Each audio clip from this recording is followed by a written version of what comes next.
Time being 6 o'clock, I'll call the meeting to order. Please rise for the Pledge of Allegiance. I pledge allegiance to the flag of the United States of America and to the republic for which it stands, one nation, under God, indivisible, with liberty and justice for all.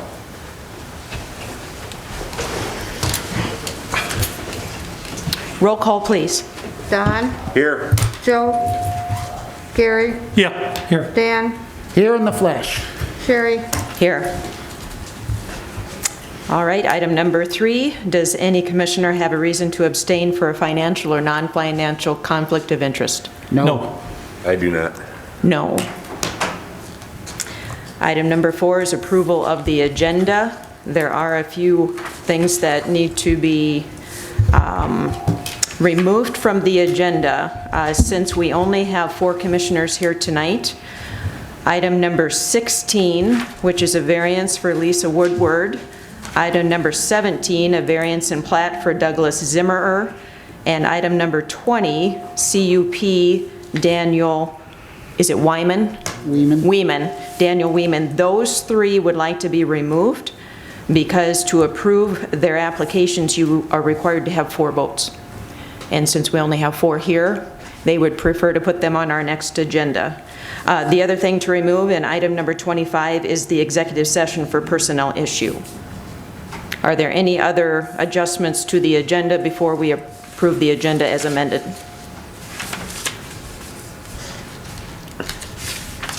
I would entertain a motion to approve the agenda as amended. So moved, Kettering. I have a motion by Kettering. Do I have a second?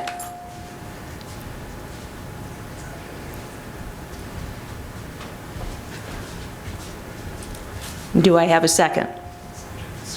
I will second that. I have a motion and a second to approve the agenda as amended. Further discussion.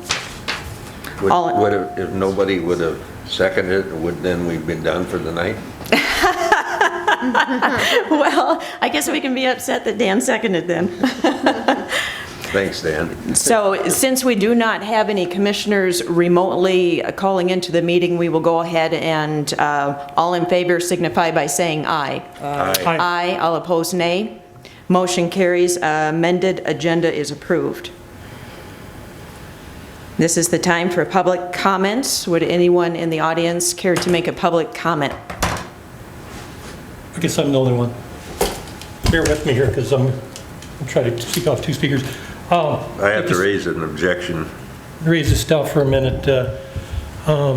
My dad, when I grew up in Yankton County on a farm, he was always a defender of the poor people, the downtrodden. And one time he saw a man beating up his wife, and he intervened, and that's why he taught me all my life to take care of the ones that were weaker than us. So, as you know, I'm a veteran, and I represent the 58,479 veterans that were lost in the Vietnam War. These are 4 veterans from the National Guard Yankton that were killed in Iraq and Afghanistan, and that was way back in 2005 already, and their families grieve yet today. Give me a second here.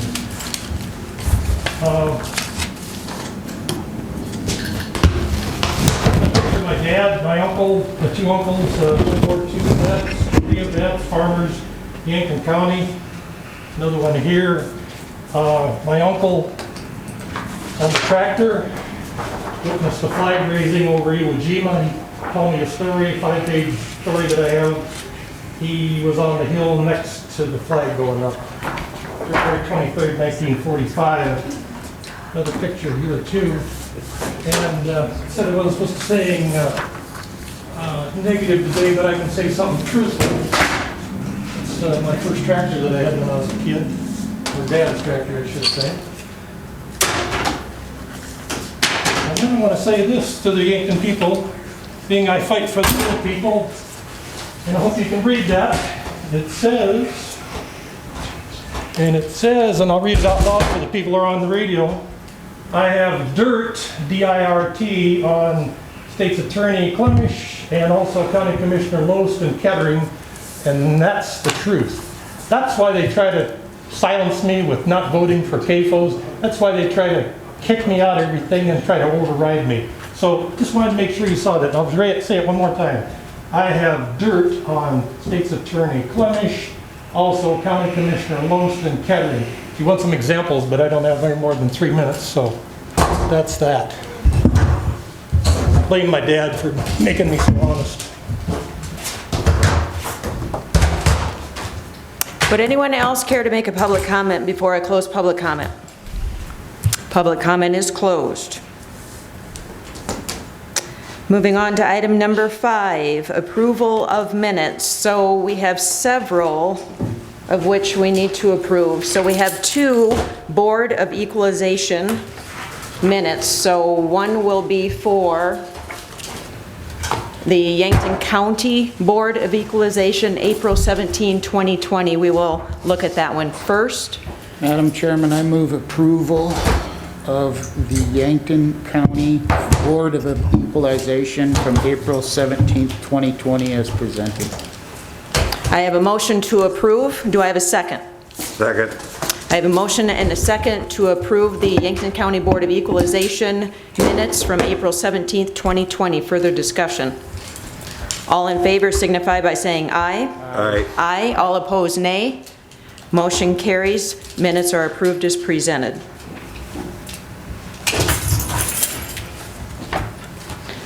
The next minutes will be the Yankton County Consolidated Board of Equalization for April 17th of 2020. If there are no amendments to the minutes as presented, I would entertain a motion to approve. So moved. Second. I have a motion and a second to approve the Yankton County Consolidated Board of Equalization minutes. Further discussion. All in favor say aye. Aye. Aye. All opposed, nay. Motion carries. Minutes are approved.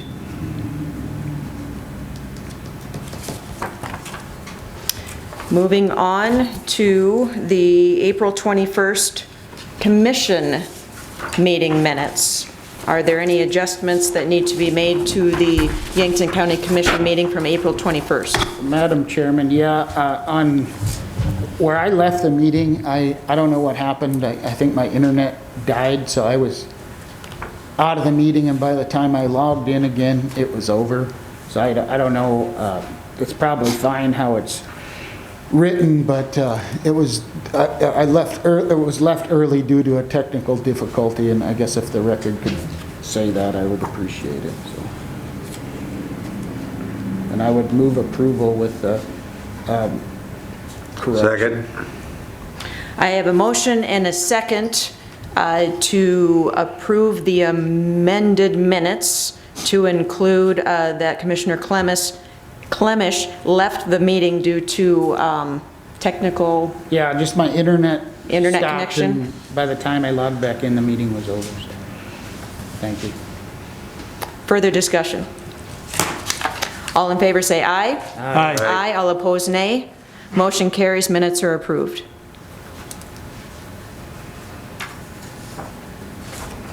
All right, I think that covers the minutes for item 5. Moving on to item 6. First item is claims and April payroll. Let's take the claims first. There is one claim that I would like taken off because I am going to pay for it. Let me get to it. So it would be under the Commissioners. It's a $50 claim.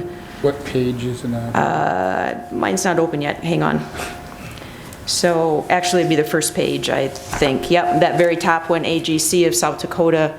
It was a convention in Chamberlain for roads, of which I'm going to pay for. So I would like that one removed. You know, Madam Chairman, I appreciate you doing that, but I really think that that is travel that cost you. You went above and beyond to go to that conference. And I think the least Yankton County could do is pay for that. I know sometimes we get so concerned about a few dollars here and a few dollars there, but I'm sure the knowledge that was gained is well in excess of $50. And I don't want people to think that they can't go to conferences or conventions. And so I appreciate what you're trying to do, but I would feel that we should at least reimburse you for the gas. That's the very least we can do. To clarify, I chose not to go because the COVID thing was setting in, Okay, so never I mind. didn't go, Okay. but I certainly But am going to that's- pay for that one, so the county shouldn't be That's not on the your hook for that fault, one. I though, that appreciate we- the comments, though. We Thank got you. hit by a pandemic. I guess I'd have to disagree with you, Chairman, or not Chairman, but Commissioner Clemish, because I thought she did the right thing. I went to Washington DC and nobody would give me any money, and that was okay with me. I spent over $500 going to the White House after I was invited there. I spent my own money, so what's wrong with it? Aren't we supposed to lead by example? Or are we supposed to just live off the taxpayers? I think there's a difference is that we want. It doesn't our- make a difference at all. It's night and day. We want our people to be going to conferences where they can learn and expand their knowledge base. And I guess I'm fine if you want to pay for that, but I would, I'm perfectly fine with picking up that small bill to encourage education and to broaden our horizons. I support Dan's. Yeah, it looks like a double standard to me. With that, I would move approval of the claims I as had one presented. question. Yes, go ahead. I think Mike can probably answer it. The Holloway construction is on the bridge, right? What page are you on, Don? Page 27. Yes, the bridge southbound. South of Yeah. Allen. What's Brock White Company? That's Yeah. crack sealant. Okay, thank you. I move approval of the claims as presented. Second? I have motion and second to approve the claims as presented. Further discussion. All in favor signify by saying aye. Aye. Aye. All opposed, nay. Nay. Motion carries. Claims are approved. April payroll. Discussion on April payroll.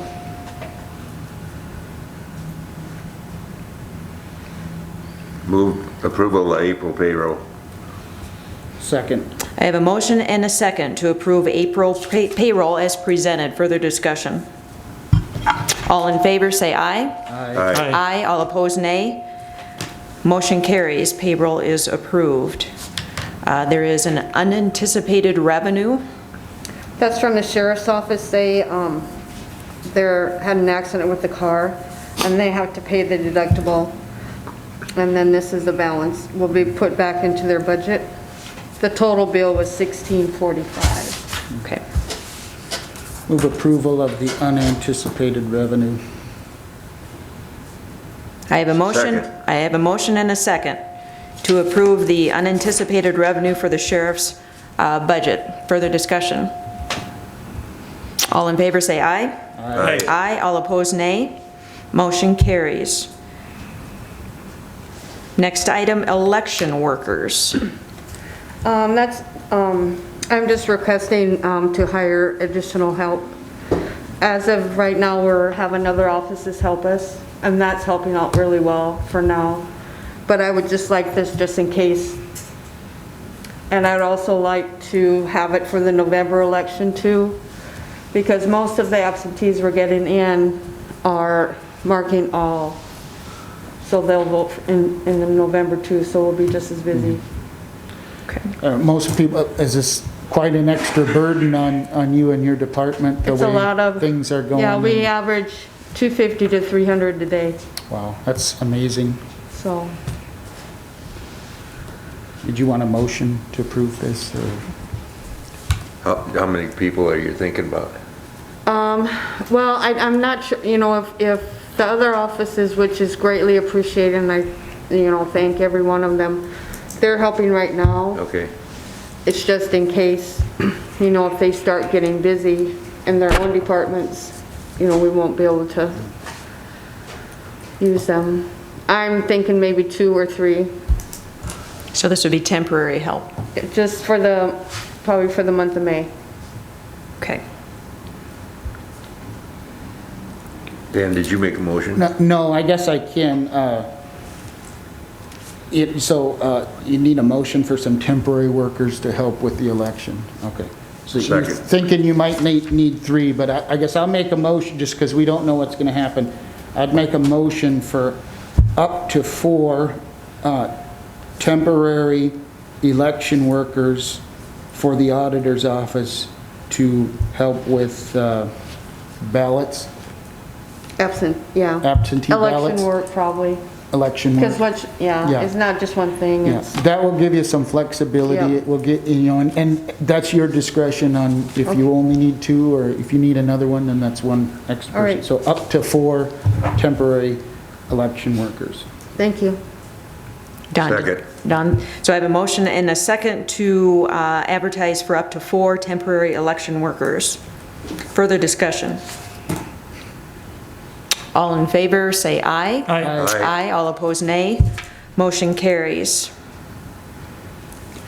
Pat, Madam Chairman, if I could ask Patty a question quick, just so everybody knows, and maybe you've done this before, but for our ballots, the Secretary of State, and correct me if I'm wrong, they sent out an absentee form. You have To to, every, yeah, to every registered, we have gotten really a lot of back that were undeliverable. oh, really? So there's a lot of, people haven't changed their address, so. Okay. So, but the voters are supposed to fill that out, mail it into you, which is extra work for you, and then you mail them out a ballot, and they fill it out, and then they mail it back in. So this is really a tremendous amount of work, but so people understand the process, that And they can do that. They can email their driver's license Okay. to us. Okay, thank you. All right, next item under 6 is add HRA plan to handbook, and that's a health reimbursement account to the handbook. So essentially, the reason we need an HRA versus an HSA is because, and I talked to Julie Alk about this today, is that the county has to be very careful with treating every employee exactly the same. So when we decided to assist in covering the increase in deductible that was made when we adopted these plans with the $750 at the bottom, we have to make sure we offer that to every employee. So at the very bottom it says, if the employee maximizes their health insurance benefit, Yankton County will cost share with the employee $750. So any employee now who hits their deductible, essentially a note is coming to the county and $750 will be put in an HRA account for them.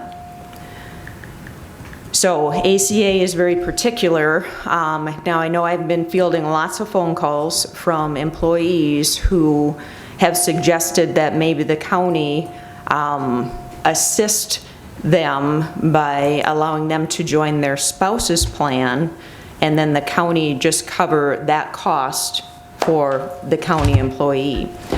Because some said that they can actually save the county money by doing that. Julie says we can't do that. Because what that does is it picks and chooses certain employees who get an advantage over other employees. So we cannot say employee A joins his wife's plan and it costs him $500. The county can't give him $500 to do that. So she said it's all ACA driven. We would sure like to be able to do that, but we can't. She said it's a $10,000 a month fine if we do it. So probably not a wise decision to make. She did caution that if employees are looking at not going with the county's health insurance plan and they're looking to join their spouse's plan, that they have to be very careful with open enrollment rules. Because if they have a plan here that's 100% covered by the county, so essentially they don't have an out-of-pocket expense, and they drop our plan, that does not guarantee they can join their spouse's plan, because their spouse's workplace may not have open enrollment. And she did not feel that Wellmark would consider this an event that would trigger them to be qualified for open enrollment, like getting married, getting divorced, having a baby, losing your job, things like that. So she had a lot of caution for employees who are looking at not signing up for our plan and then expecting to join their spouse's plan. So they really need to investigate that before they go down that path. So here tonight, we need to approve this HRA plan for the county so that we can offer that $750 to every one of our employees equally. That's what this is about today. Are there any questions?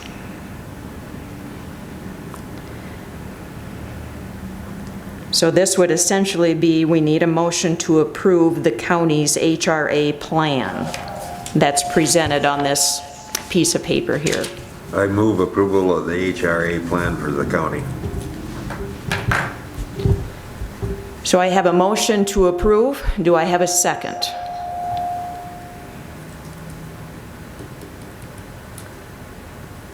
I guess I have I'll second it, but I have some questions. How do these affect, like older employees who are getting ready to retire with the HSAs? Is there any negative for those individuals? I'm not sure what you mean by that question. Well, so the savings account, if somebody's gonna retire in a year, is that really to their advantage to have an HSA? I'm just asking a question. My understanding with an HSA is that is the employees to take and use. Even If they leave the county, they take an HSA with them because that's their money. Sherry, I had an HSA at Farm Credit and didn't recognize I could do that, and 5 years later I got a IRS form that said I had $7,000 in it. Called them up and they honored it. Yep, that's your money. If you put any money in an HSA, that is yours to keep and use for qualified expenses. Okay, so if they maximize their health benefit, now how many employees did we have last year that maximized their health benefit? Wasn't very many. Yeah, Very many? 10 or so. that did. it was like, 9 or 10. It was low. So if this is, And it'll be roughly, if it's similar to next year, it'd be $7,500 roughly. I mean, then so we would put that $750 into there if they max out. HRA. Okay. We don't pay it directly to them. No, into the HRA. Remembering in doing this, we saved about $100,000. Yeah. Yep. Any other questions? We have a motion and a second on the table to approve.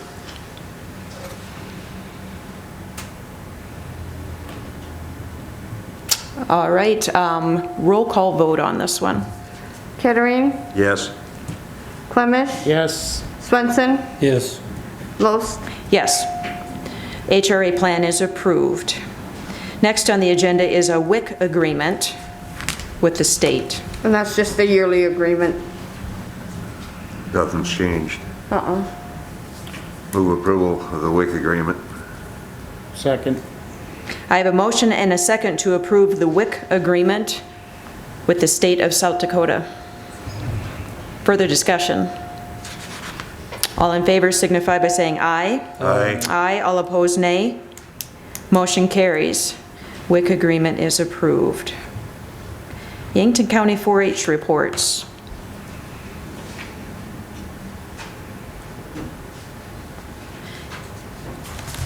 Well, they do a lot of stuff and they got a lot of stuff planned.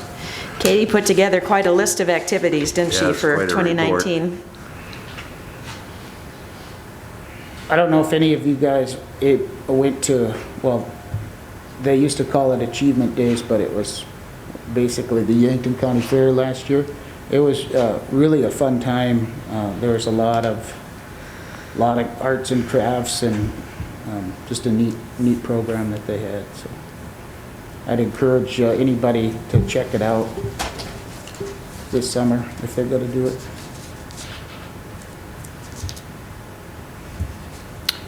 Any further comments on the 4-H report before we approve the 4-H report?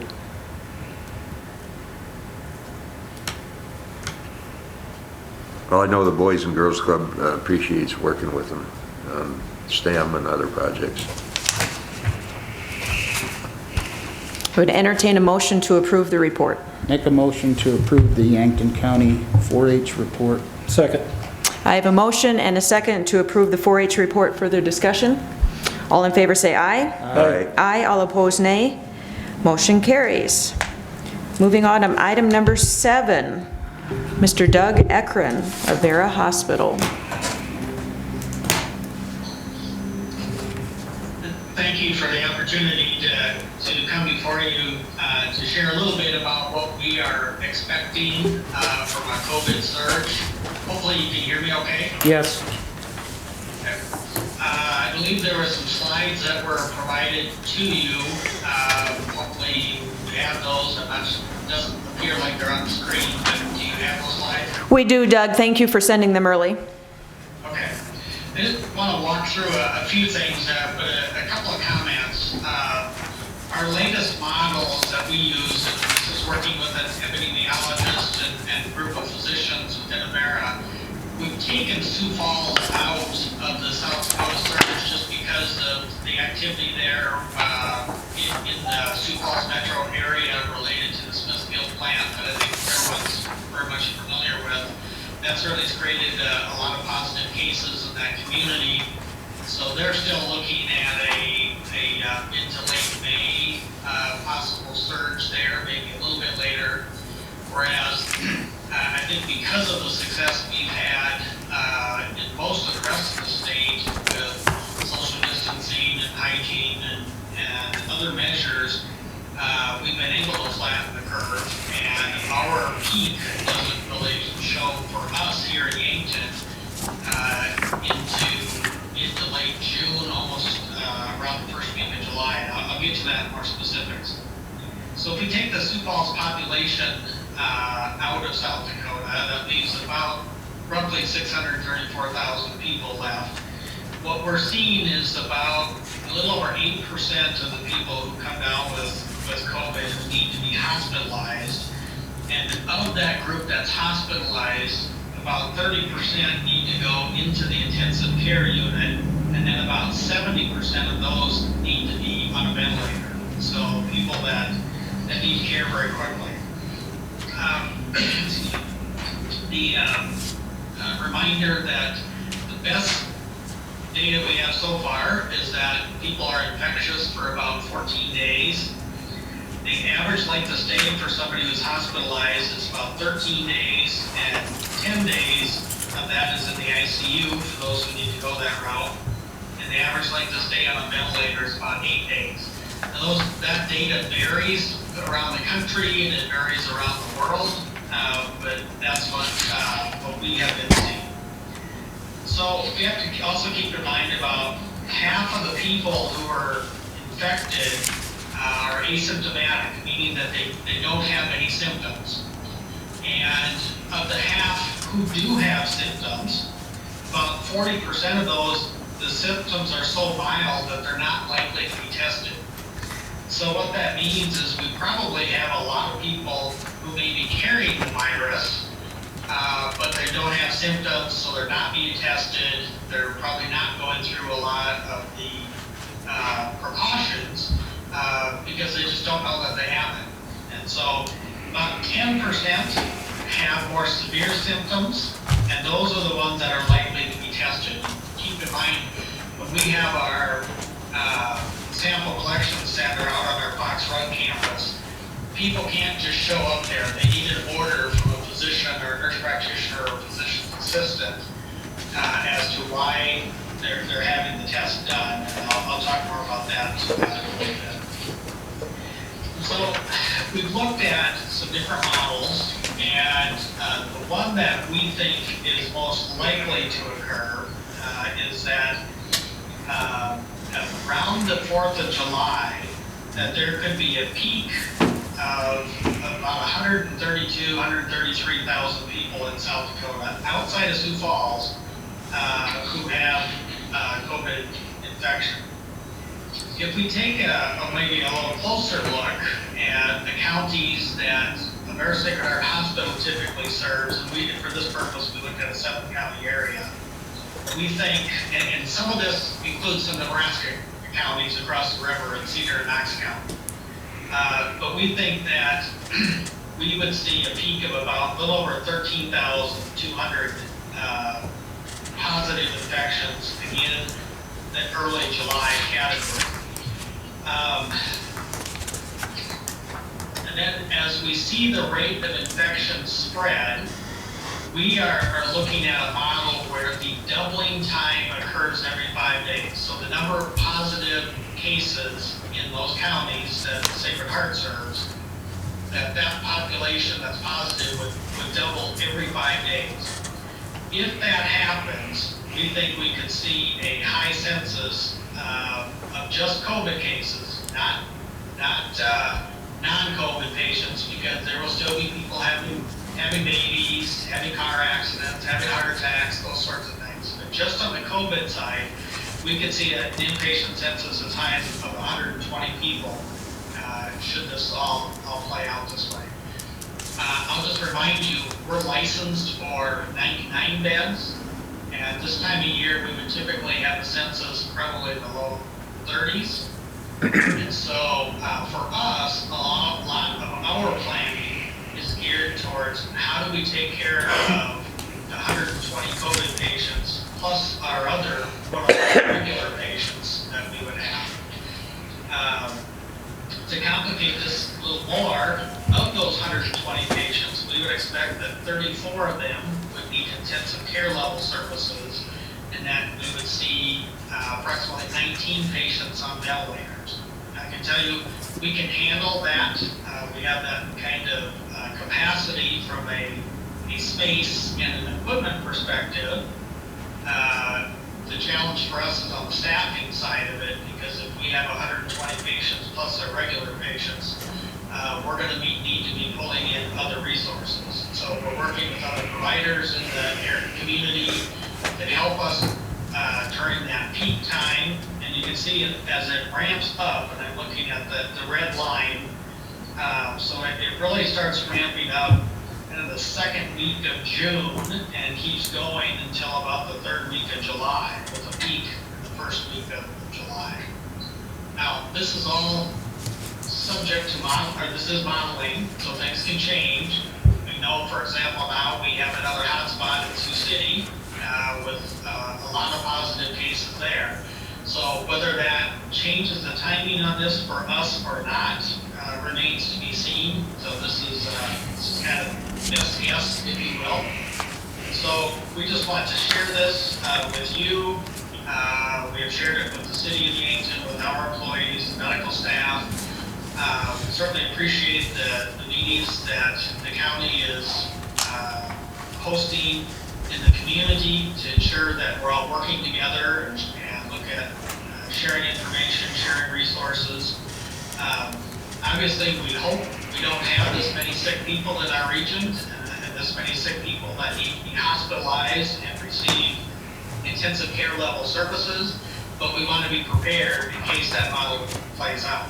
So we have implemented our incident command system here and have since the middle of March. And so we're coordinating our services not only locally, but also with the Inver Health System and South Dakota Department of Health, and also in communication with the Nebraska Department of Health. So I'll just pause there and see what questions you may have about this.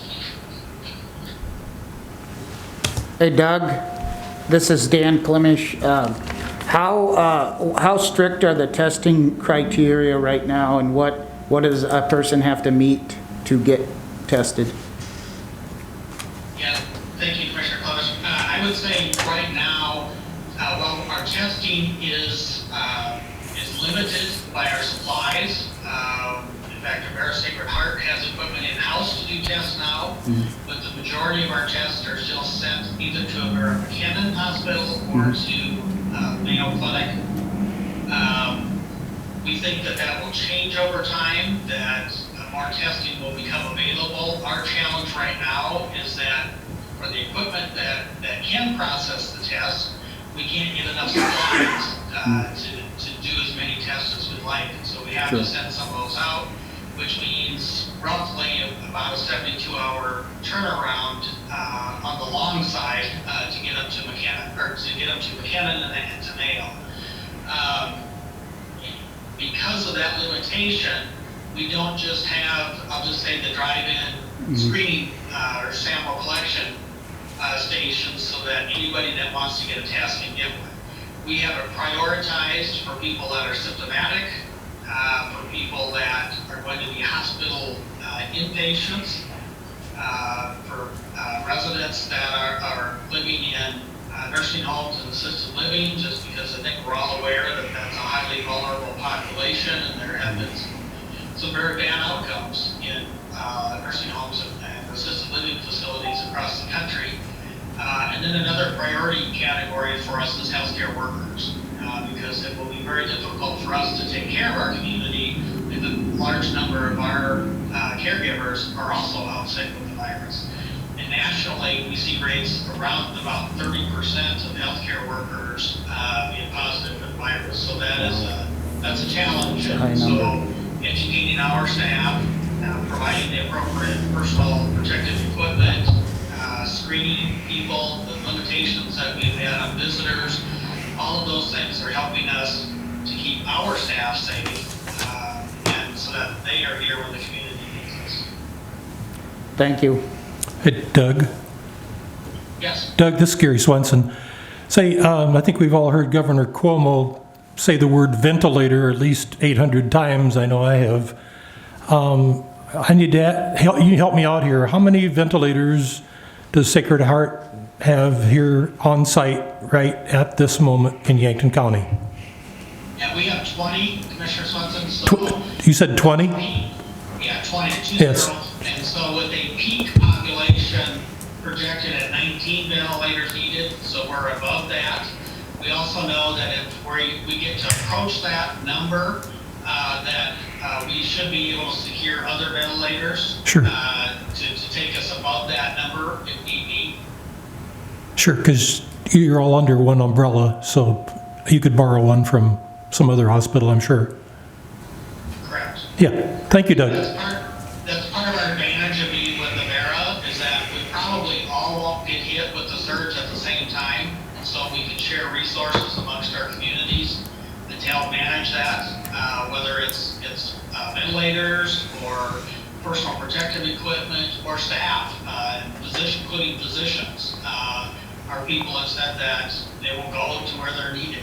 So, and that may be a benefit for us. If Sioux Falls does indeed have their surge before we do, that should free up not only some resources to come to Yankton to help, but if we need to offload patients and send them to Sioux Falls, they should have the capacity to take care of them, as opposed to if we all get hit at once, then we've got some real challenges. And that's why we've had such a focus on flattening out that curve, so that, because you may have seen in some of the models, instead of a peak of 120 patients, it might be 175 patients, and that would be a tremendous challenge.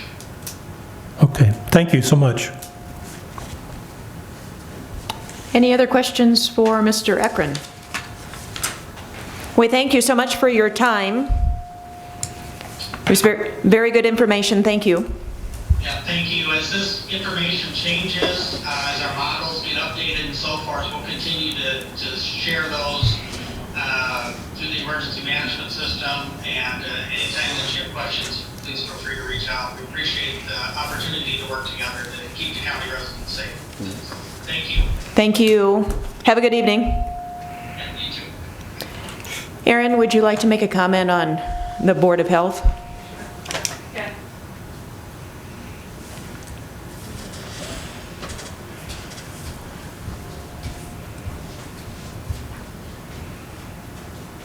You might have to turn that microphone on there. The little light's not on. Perfect, thank you. You're welcome.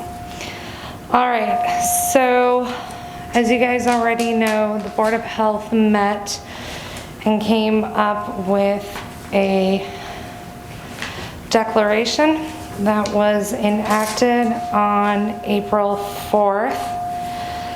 We met on Friday, May 1st, and discussed some different ideas, and we ended up on May 4th suspending all the,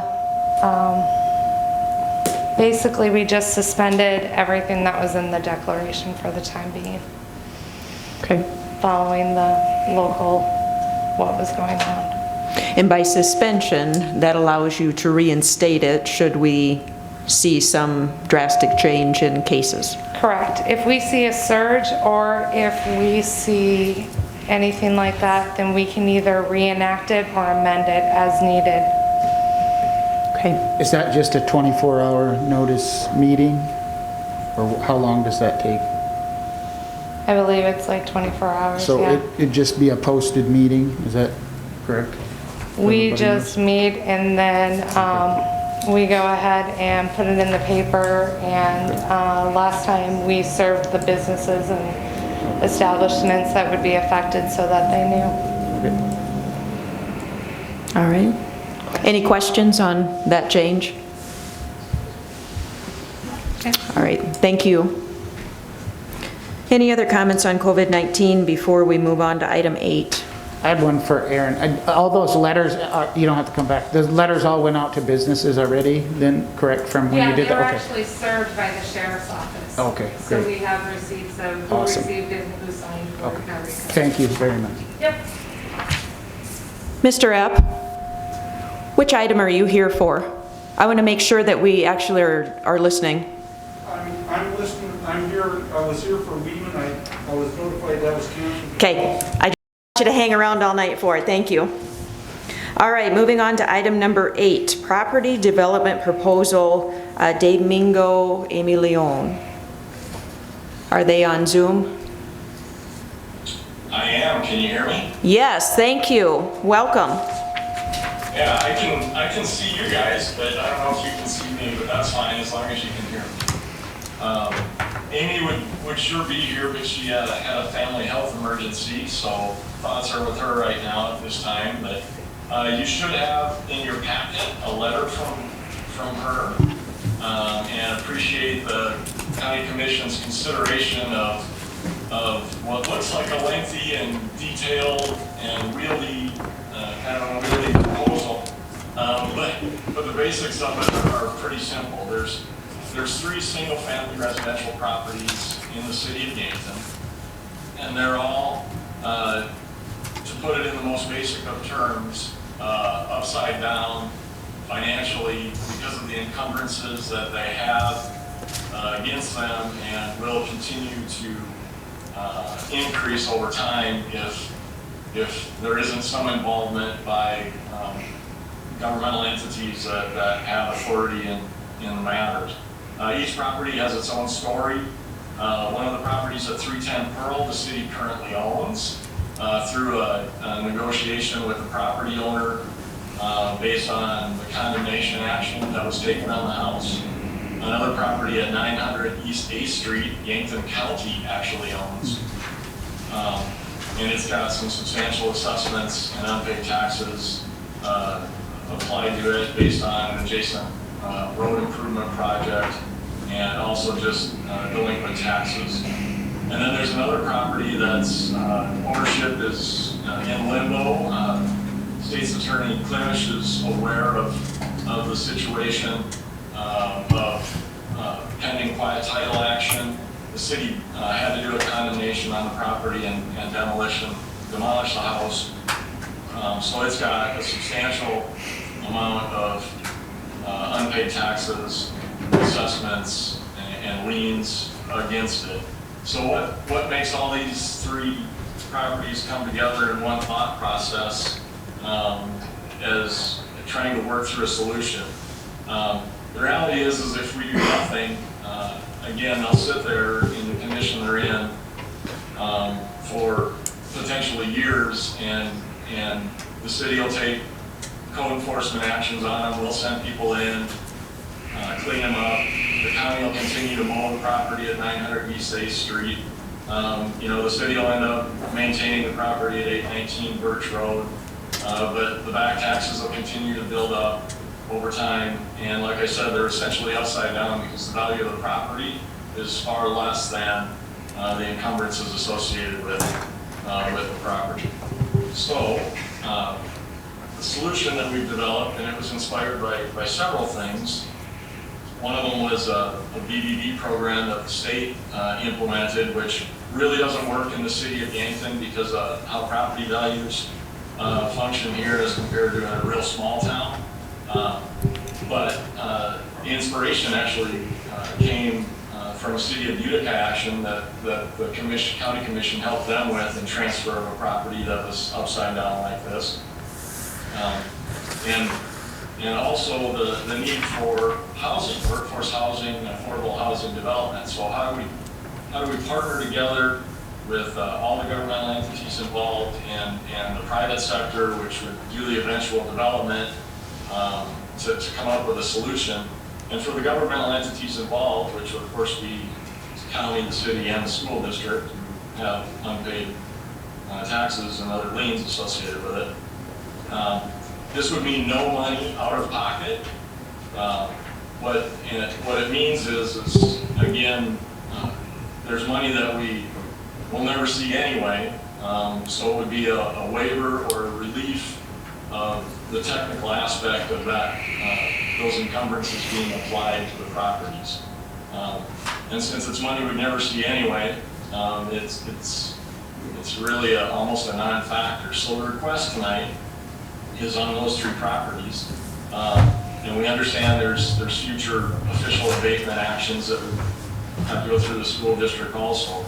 But agree to waive the county's portions of the encumbrances as outlined in the letter. And some of those numbers move incrementally over time based on taxes and other things, but those numbers are the most current we could get, pretty close. Chairperson Lois helped us with some math on that issue. We had some older tax numbers, so she picked up on that, and we got those numbers fixed up. But it would basically be to have the county take action to remove your share of the encumbrances from those properties so that we could proceed forward with other partnerships to make it happen, to make development happen. On the second property, 900 East 8th Street, it would be also the transfer of that property to the city so that we could work through a redevelopment partnership. And on the third property at 819 Birch, it would be to have the state's attorney continue through the quiet title action and then transfer that property to the city so that we could work through a redevelopment project with a private partner.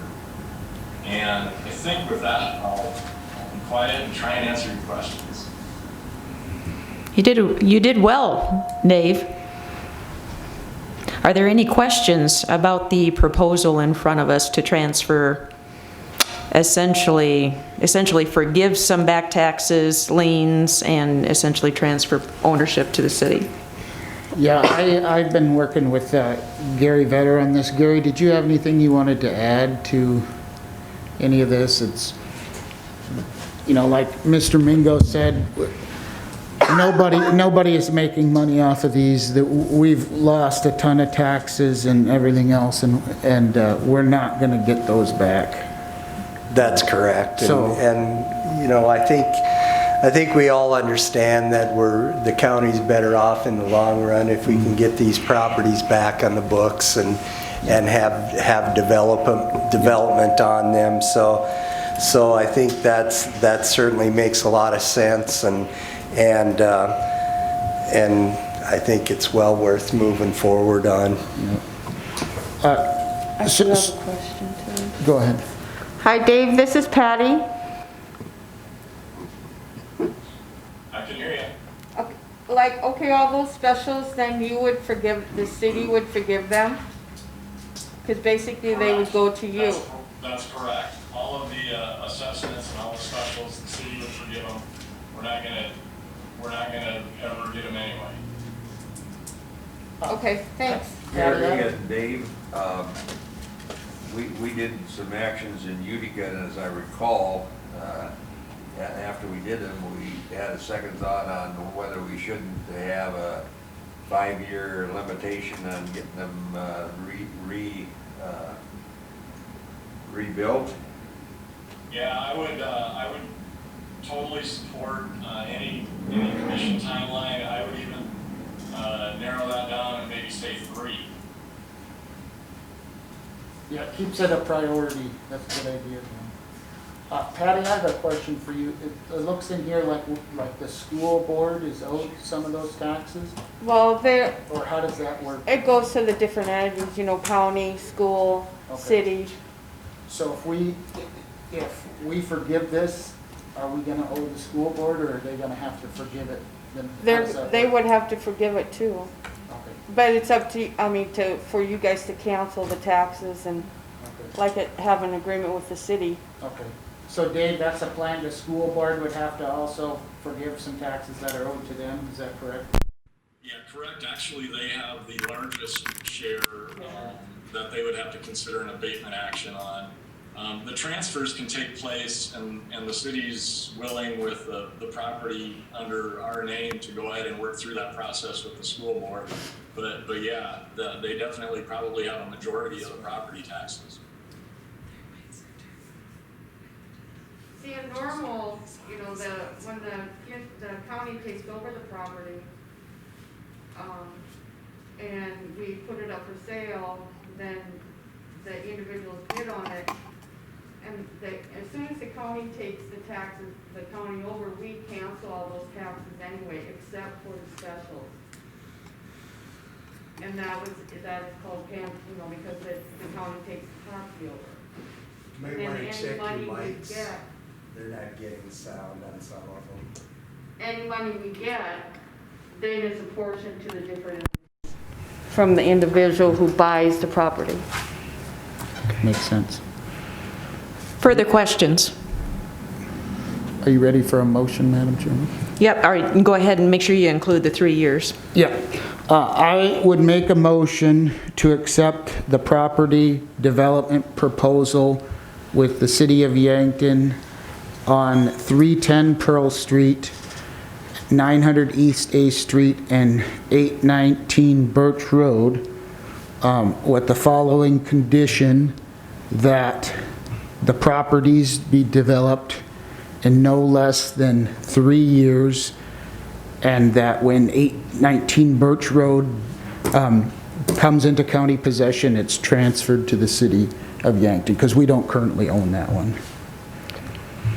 Is there a second? Second.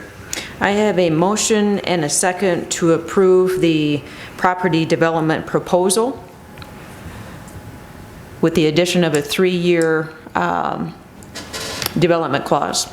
Further discussion? What should we say happens after 3 years, Don? I hopefully they'll all be done and we don't have to worry about it.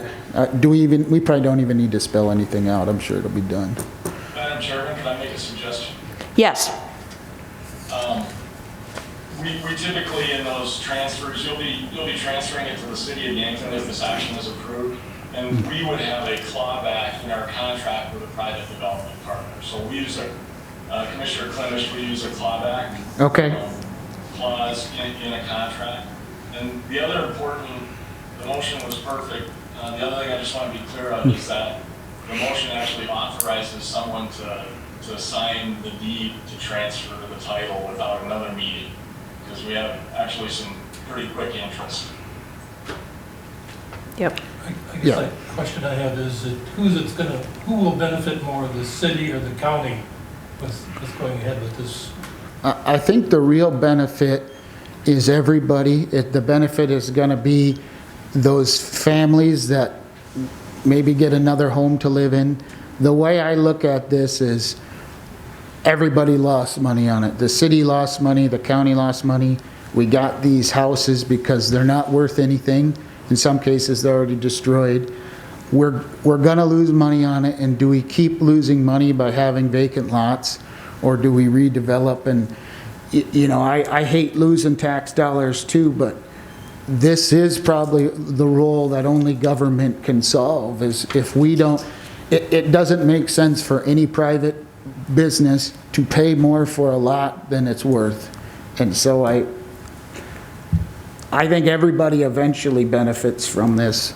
Certainly the neighborhoods, because especially 310 Pearl, that house is not very good, and it is a detriment to the neighborhood. So I think in the long term, putting a new piece of or demoing that and putting a new house, that's gonna help that neighborhood in the long term. I did receive a comment from one of the neighbors encouraging us to proceed with this agreement to get the property developed, Yeah. because it is an eyesore.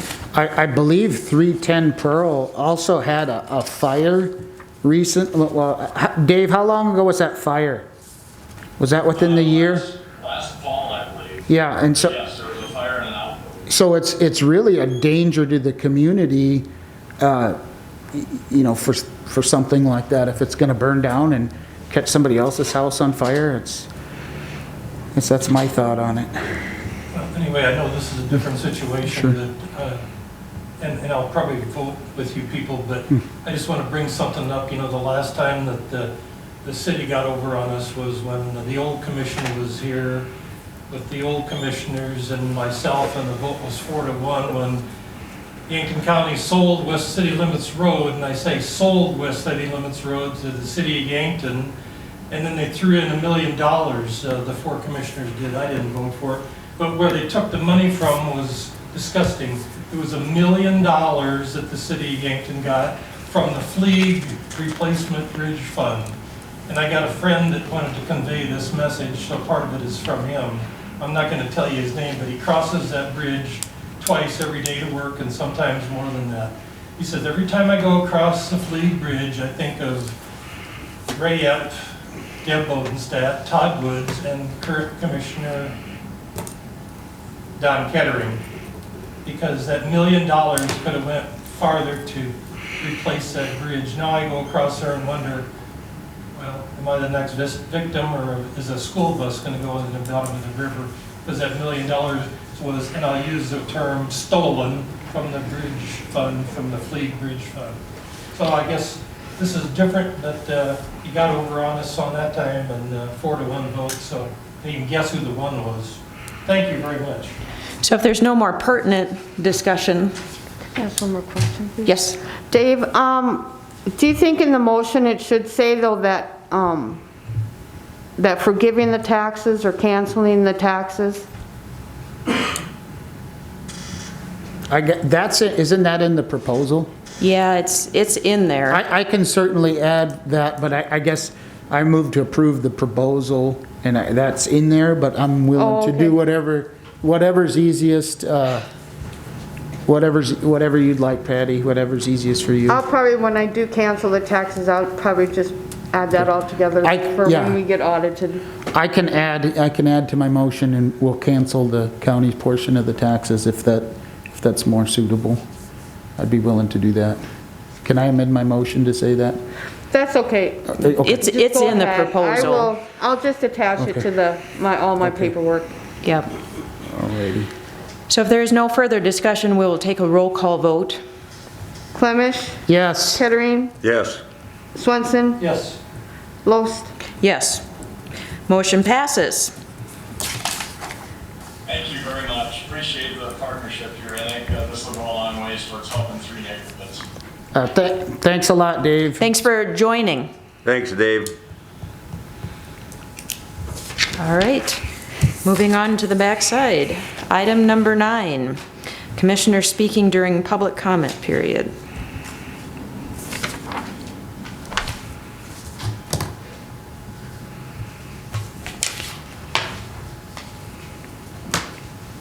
My understanding, state's attorney isn't here. He was supposed to make a presentation on it. Were you wanting to do it?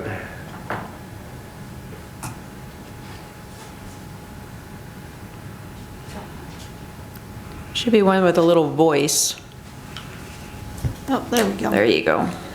At the request of Mr. Clemish, I did considerable research on the idea of the public comment and how other municipalities have utilized it, counties, cities, school boards. There is nothing in the actual statute that suggests anything other than you need to have it.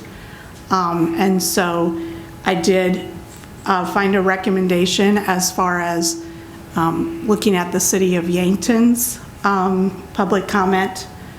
And I can tell you probably 90% of the counties don't have anything in writing, anything specific. My recommendation was to follow what the city recommended.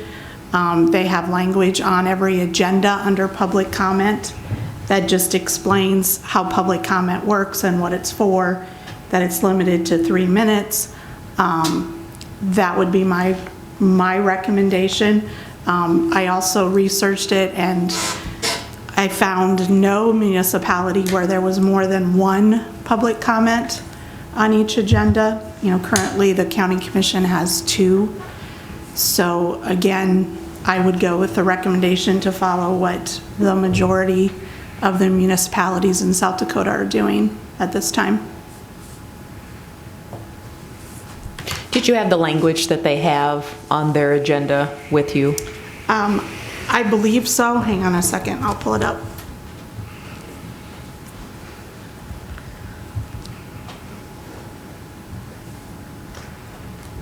While she's pulling that up, I have no objection to the county commissioner presenting his opinions.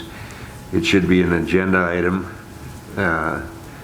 in my opinion, and that's what I understood from Mr. Clemish. And it should be, other people should be able to respond to that. Mr. Swenson has used this, and it seems like he's using it for a political platform to run his election on. He has told several lies during the time he's done it, and we have no right during public comment to respond to him. Okay, the exact language is, public appearances is a time for persons to address, and in this case, the county commission, on items. And again, there's a difference in opinion as far as items listed or not listed on the agenda. Some municipalities limit it to items on the agenda, others do not. No action may be taken on a matter raised under the item of the agenda until the matter itself has been specifically included on an agenda as an item upon which action will be taken. Obviously, you need to do that. You have to give notice. Each person has up to 3 minutes to speak. Comments made during the public appearance or open comment period of the agenda may be on, and this again is where you need to decide, do you want to limit the subject? Do you not want to limit the subject? Currently, the city commission does not limit the subject, and there shall be no personal attacks against, and in the case of the city, the mayor, members of the city commission, city staff, or any other individual. In other words, they limit the public comment to either items on the agenda, or if not on the agenda, like the city commission doesn't have a limit, then it still has to address an issue, not a person, is the way I interpret. And I went through probably 90% of the county commissions in South Dakota to see what they're doing. Most of them, it says open comment. There are a few that require prior approval, but most of that is prior approval to speak on an agenda item. You know, list like you have if you want to, you know, talk about an agenda item. But the public comment, there's no case law, nothing has developed yet regarding that, other than it should be reasonable, and reasonable, it refers to the time and the fact that you have to provide it.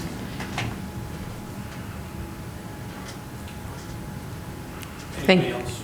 I got something to say. The first person that works for the county, Mr. Rob Clemish, state's attorney, was the one who started bashing me about sending him too many emails and some other stuff.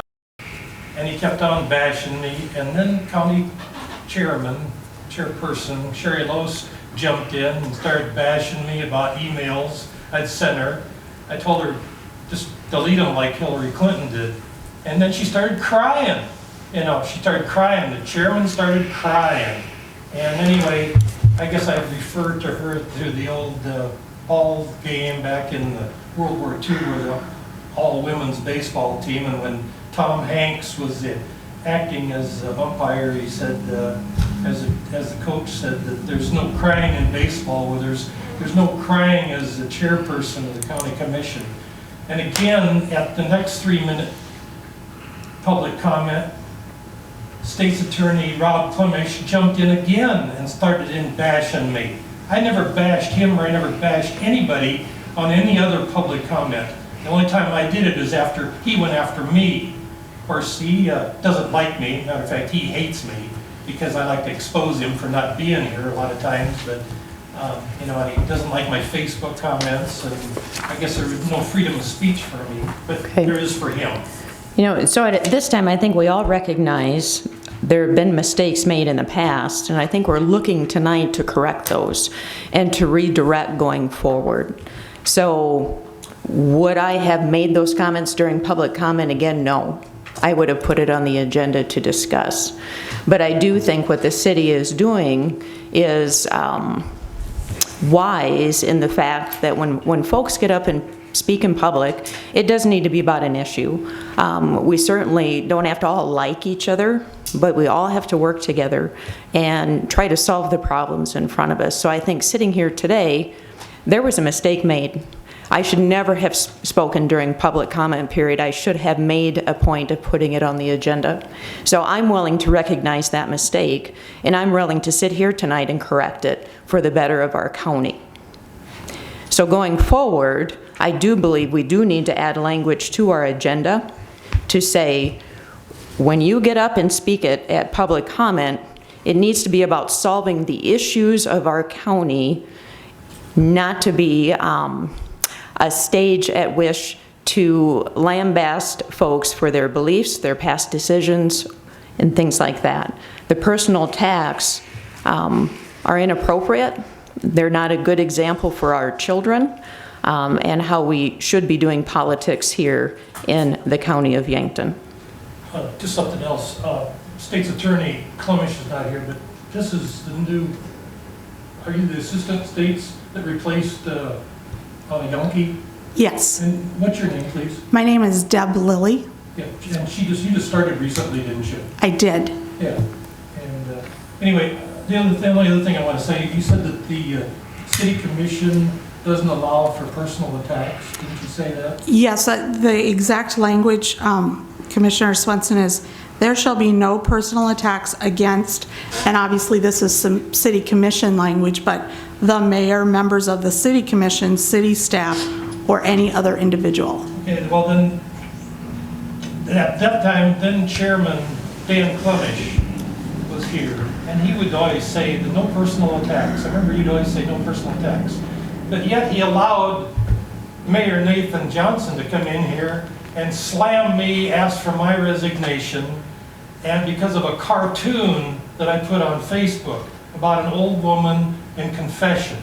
It's a 20-year-old cartoon. Well, it turned out most of the laughing stock of the city of Yankton, but also he wanted me to resign, and then he banned me from City Hall because of that cartoon on the front page of the P&D for 3 days without anybody's name on it. It said it was from the editorial staff. Wow, gee, Nathan Johnson used to work there. Anyway, so if that was his laws and for the city not to, go after and make stabs at other people, especially a county commissioner, he should have known better than to do it. Of course, Dan Clemish let him do it, but he had said before, no personal attacks. Asked for my resignation, just what's good for the goose is good for the gander, like my dad always said. But, just like you get away with getting money and I don't. And so anyway, it was a political hit job. Everybody knows it. Okay. So I'm glad that you're listening there, Mayor. And, one more thing. banning people from City Hall was declared unconstitutional about 5 years ago by a federal judge. So you better check with Mr. Ross Denherter, because he didn't do his homework when you banned me from City Hall, which that ban still remains. So back to the topic at hand, Keep interrupting me. which is commissioners speaking during public comment period. It sounds like we can't prevent commissioners from getting up and speaking during public comment period, but I do highly recommend that we start adding language to our agenda that outlines it needs to be about a topic and not personal attacks against any county employee. And I don't know if we need a motion on that or not. You know, Madam Chairman, why can't, I mean, you're running these meetings. If somebody gets up and does that, it's well within your rights to say, you know, no personal attacks, and if they don't stop, then their time is done. I mean, that, you know, that, I think I had to do that a lot of times. I had to get the sheriff here and throw John Gunderson out one time because he wouldn't cooperate. So, Madam Chairman, I mean, you're running this meeting, and if somebody is not being reasonable, that's I think more of your role than adding. You know what, sir, rule. it absolutely is, and we've not had an issue with any other person sitting here today. So, okay, I don't think this is going down a positive path to solve the issue at hand. Listen, I'm going to be clear here, is I'm not defending Commissioner Swenson's actions, and I don't agree what he says. But I agree with his right to say it. I mean, Carl Schenk came up right here and Nazi saluted us, not once but twice, and nobody talked about banning him. That's worse. That's the worst thing that's ever happened here. And nobody is saying we should ban him. We've had people come in and, you know, there are people here tonight that have said things that aren't true as well, and we're not talking about banning them.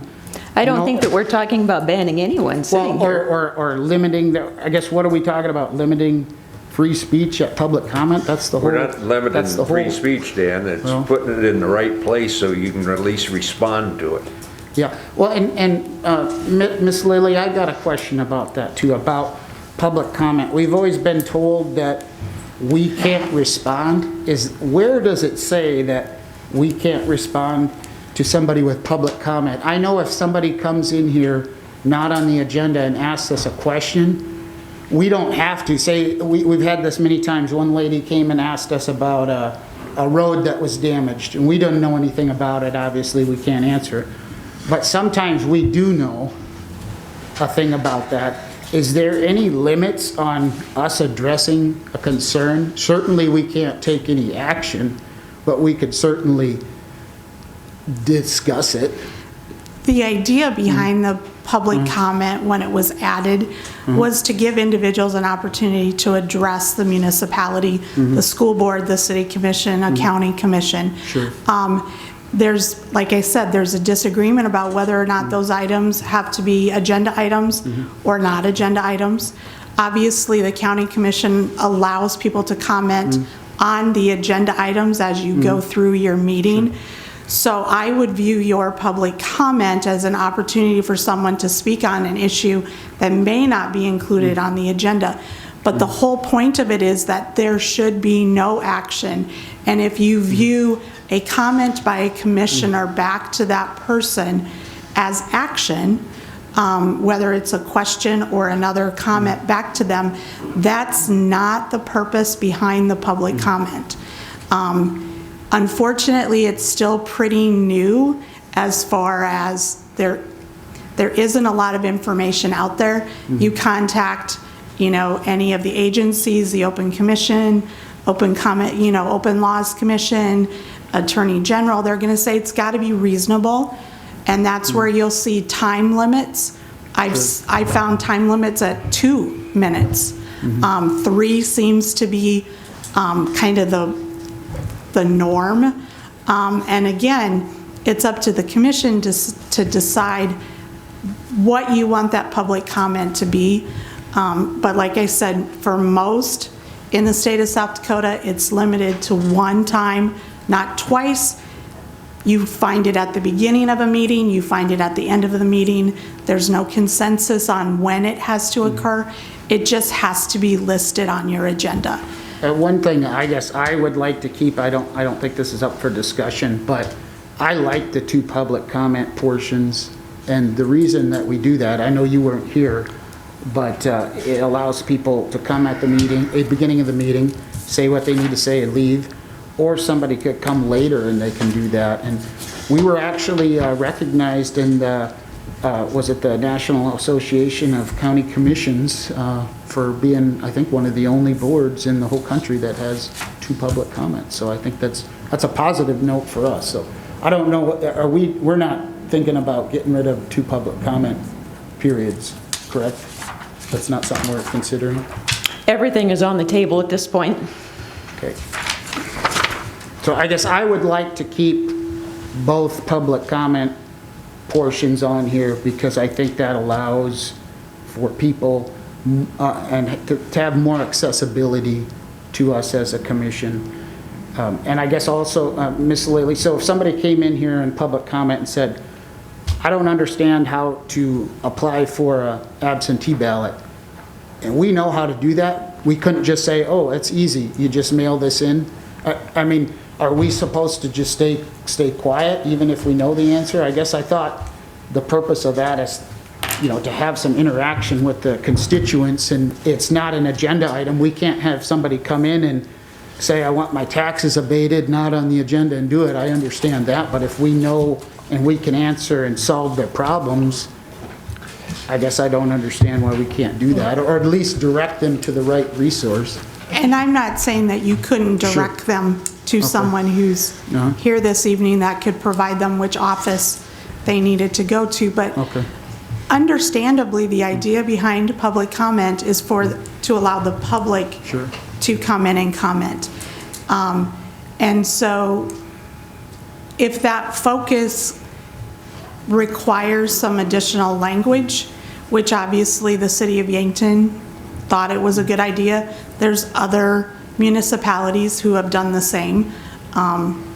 In fact, the Yankton School Board has something on their agenda as well. You know, I was just asked to do some research and come up with something that I thought could be beneficial to the county. And so that is what I came up with. Thank you. I guess the other thing is that the people that I've talked to, they said those 3 minutes are the only time I can get up there and say my piece and not be belittled or browbeaten by one of the commissioners or somebody else. I can say what I want to say it without my words twisted. I get to say what I want for 3 minutes and sit down.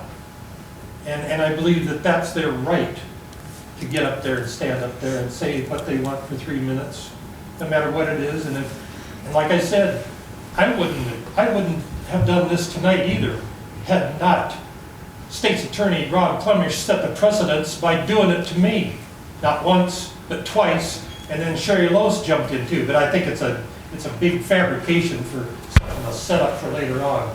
Anyway, those people deserve that 3 minutes of silence from the commissioners, because we're talking way too much all the time anyway, trying to tell everybody what to do. So at this point, does any commissioner feel we need to take action? I'd like to see us have our state's attorney draw up a statement similar to City of Yankton's and bring it to the next meeting for discussion. I don't think he's the one that should draw it up, because he's the one that set the precedence for bashing me. Why should you let somebody like that set it up? Well, we find a different state's attorney from someplace else. Could we just ask, could we ask Commissioner Swenson, would you please refrain from personal attacks? I'm not personal attacks, I'm stating a fact. Okay, I'm stating the fact that State's Attorney Clemish was the first one. He set the precedence for bashing me. So two wrongs don't make a right. Yeah, 2 wrongs don't make a right, but you know what? He's the state's attorney. He should know the law before he ever got up there and said it. You asked him to reverse, Don Kettering, you asked him to look into it. He should have looked into it before he got up there and made a heel of himself. He's the state's attorney. He should know better.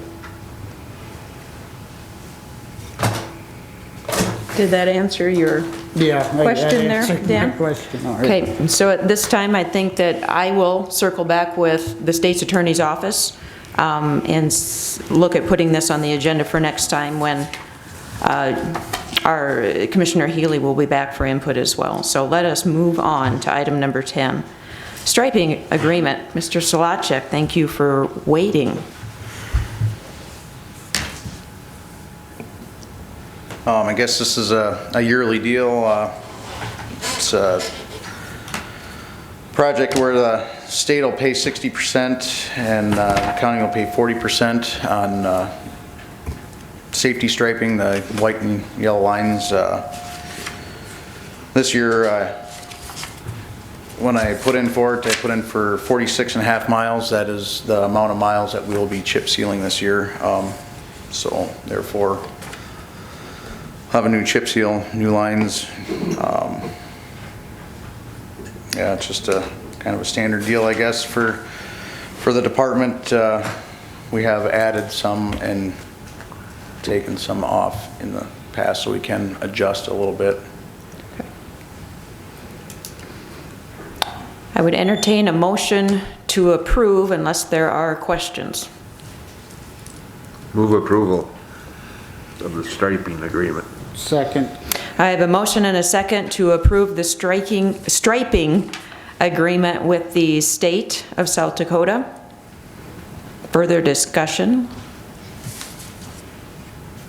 All in favor, say aye. Aye. Aye. All opposed, nay. Motion carries. Mike, did you need us to sign this one? Yep. Then also, I believe it needs a stamp seal too.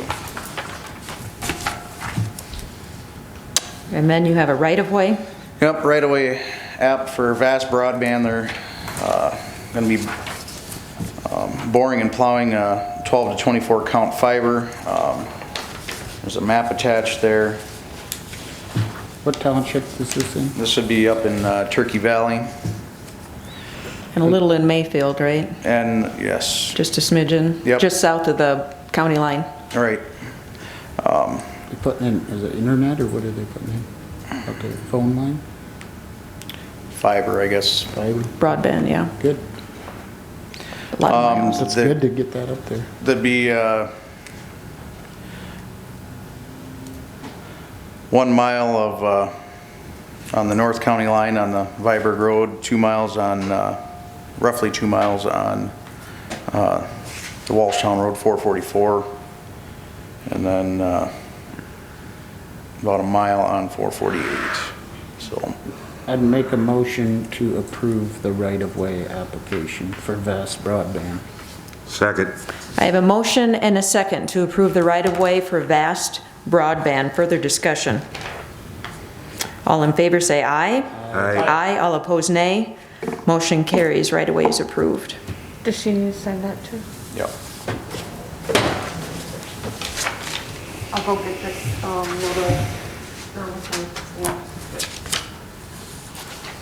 Mike, why don't you give us a quick summary on the road maintenance and how it comes through the winter?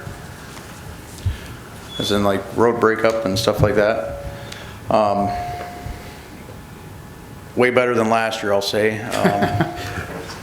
We still do have some road breakup, but the amount of time to repair the breakup is not going to be like it was last year.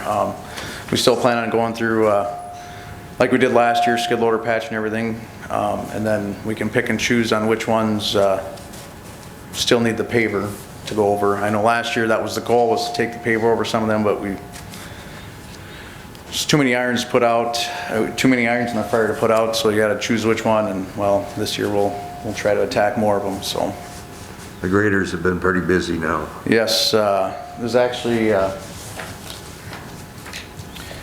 here the last few weeks, it's been, I know some of the high traffic roads around Yankton here, where there's a lot of housing and stuff. A few people called, wanted some blading done. Well, when you have washboards that are powder, you know, you cut them off, you'll have more powder, while your washboards will get even worse without having moisture to pack back in there. So sometimes people get upset, but sometimes you just gotta wait till the right time. So like today, we had all the blades out, doing as much as we could, and we'll send them back out again tomorrow, because it sounds like, what, another shot of rain on Thursday. So try to get everything straightened up as good as we can before we get more moisture.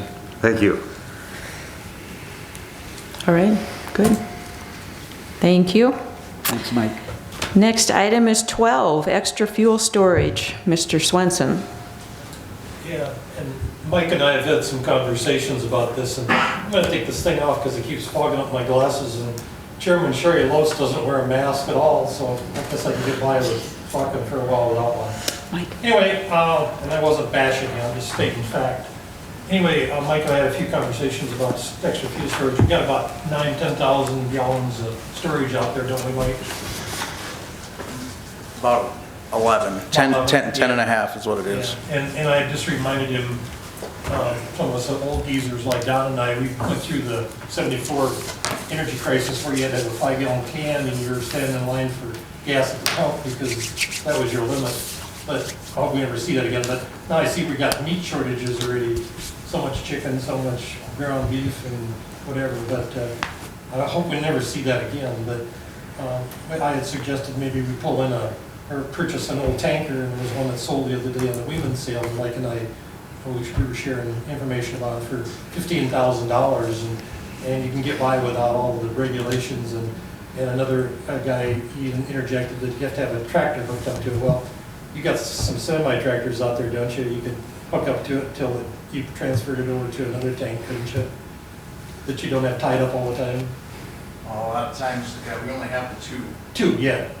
But I mean, just for, temporary or something, just to make it legal, whatever. It's just a suggestion, but I just hate to see us get caught with, because, I worked for 2 pipelines, 3 decades, and I saw all these shortages. And if you go by the pipeline out here, you see propane trucks and gas trucks lined up for hours and days sometimes, waiting for a load of fuel. And just because it's in the books, it doesn't mean that it's in the pipe, And if you can't physically pour it in your tank, all the paperwork is not like toilet paper, But Mike and I need to have some more conversation and look over some stuff. And I just think it'd be a good idea to have some extra storage, especially now when the price is way down. The president is filling up all the strategic reserves and getting it at El Cheapo price. So I kind of like what he does, even if a lot of people don't like him. He's done a lot of good things for me. But anyway, that's probably all we can talk about right now, Mike, and maybe we can talk a little more about it. And like I said, that one sold the other day on Weeman's for $15,000, which is dropping the bucket for trying to build something with a barrier and a containment and dike and everything. So I know what that's all about. But what's our next thing? So I'm going to comment here. I did contact the state, who does all of the permitting for above ground, below ground storage tanks, etc. Said what had been proposed for using essentially a tanker as permanent storage out at our site. They highly cautioned against it. Because NFPA 30 fire code and above ground storage tank codes, which I have here from my library at home, if anybody wants to go through the regulations, but they do not allow transport tanks to be used as fixed or stationary storage at any location. If it was going to be used as a storage, first, it's not properly constructed for it. And second, you have to update all your SPCC plans. You would have to have diked areas, spill containment, and certainly if you didn't do any of those and you did have a spill, you would not be eligible for any reimbursement through their tank release funds up there. And I'm struggling to see what that was called again. Here it is, Petroleum Release Compensation Fund. So My opinion on this is that we should not be using transport containers for permanent storage. If we're going to go down the path of wanting more fuel storage, we need to do it right and put in a real tank with real control equipment and spill containment. So that's what I got from the state. Again, they highly cautioned against proceeding with this plan, and certainly if we did choose to do that, we would have to contact them, and they would advise us on what we would not qualify for after we did it. Okay, what if we purchased one and we found a jobber, say like some of the stations in Yankton that would supply, I talked to one the other day, I'm not going to mention the name, but we could leave it at their facility where they have terminal storage if they would agree to that. It wouldn't be on site, it would be off site, but it would still be our trailer or the county's trailer and the county's fuel. It wouldn't be anywhere in there, we wouldn't have to worry about any hazardous material, any spills, any leaks. It would be on their area. So that's something that I'd like to pursue too. So there's always ways to get around this stuff. And the concern I would have there is our insurance company would certainly say we still have a liability for that vessel, even if it's not sitting on our property. If it gets hit and it spills anything at all, we are the ones responsible for it. To err on the side of caution, but if we don't have any fuel to put in these trucks for someday, just because you want to err on the side of caution and not have some kind of a storage facility, we could even leave it empty at another site until something happened. We could always get a load of fuel or so. These guys can't work without fuel, can you? How much work could you do without fuel? Just about nothing. Play cards maybe, about all you could do out there. So I would think if we have that kind of fuel shortage, the whole economy wouldn't be moving very fast. So, Not moving very fast right now as it's starting. well, and that's a good point. So, any other comments from other commissioners on this? All right, we will move to number 13, which is also Mr. Swenson standby generator. Yeah, ever since day one from 2017, when I took my oath of office, I've been together with Paul Schurschlick, and he tried to get some grants for a portable generator for this facility here. Now, there's a portable generator out at Lesterville, or at Lesterville. There's one that's a standby. It's a mobile unit that can be moved. I've seen it, got pictures of it. There's one over at the ambulance center. I think that's like a 50,000 watt, but that kicks in if there's a power shortage, failure. And we've had them here in Yankton. We had one here for 48 hours once. If this facility went down, how much work could all these people in here, how many employees do we have in here? What, 30, 40? I don't know. Power goes down, internet goes down with it, heat goes down, lights go out. It's just, it's kind of like insurance. We could spend $50,000 or whatever it costs to put in a standby generator. Paul did a lot of extensive research on the gas lines and a dual fuel type pump that we could run it off of natural gas or propane. Say that there was a disruption in the natural gas system. You take a switch it over to propane, you bring in a storage tank, it sits here, and you can run off propane. So there's always different ways to get around things, but I would hate to see all these women sit here, and there's some men here too, but not be able to work and be cold and in the dark for an investment that hopefully you don't have to use. But I know I've got a standby generator, and the lights go out, the neighbors are dark, and I got lights. About 30 seconds it kicks in, and put a little fuel in it once in a while, change oil in it once in a while, and even when I'm gone, if I'm on vacation, I get an alert on my phone that says, "You got a power outage, Gary.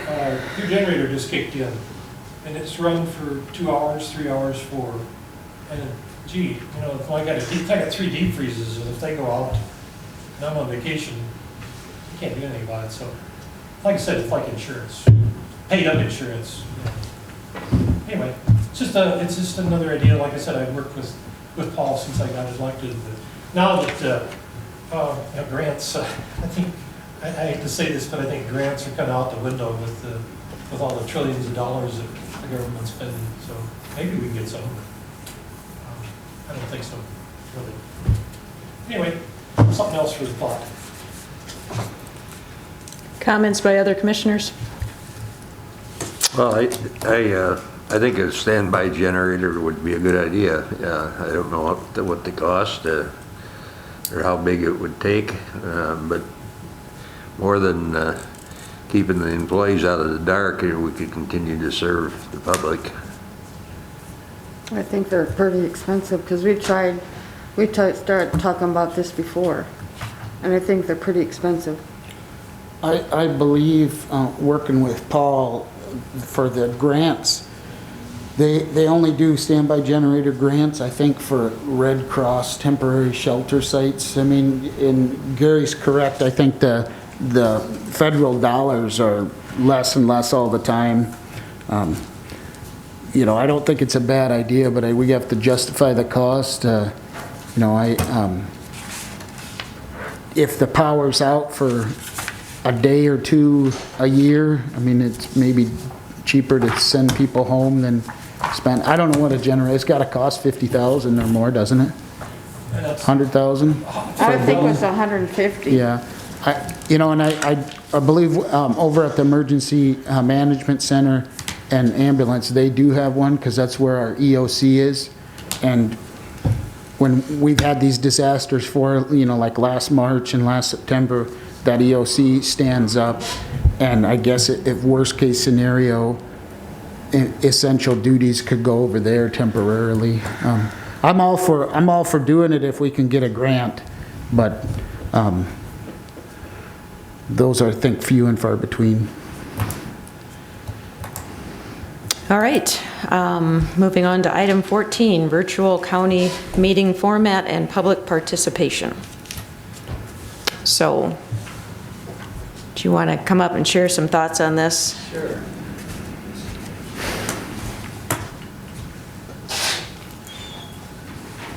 I guess basically after the last meeting, there was some concern about, you know, what we should be doing as far as the format and public participation in regards to the virtual county meetings and who should be invited and into the Zoom meeting and things. And so we decided to have it on the agenda to just kind of talk that out. I mean, generally what's happening right now is that you all as commissioners, the media, and anybody that's speaking for the meeting is basically being directly invited into the Zoom meeting and participating. Beyond that, I guess the question becomes if we're trying to do streaming live either through YouTube or Facebook, how many other people should be invited to listen in on the Zoom call? So that's kind of the question right now.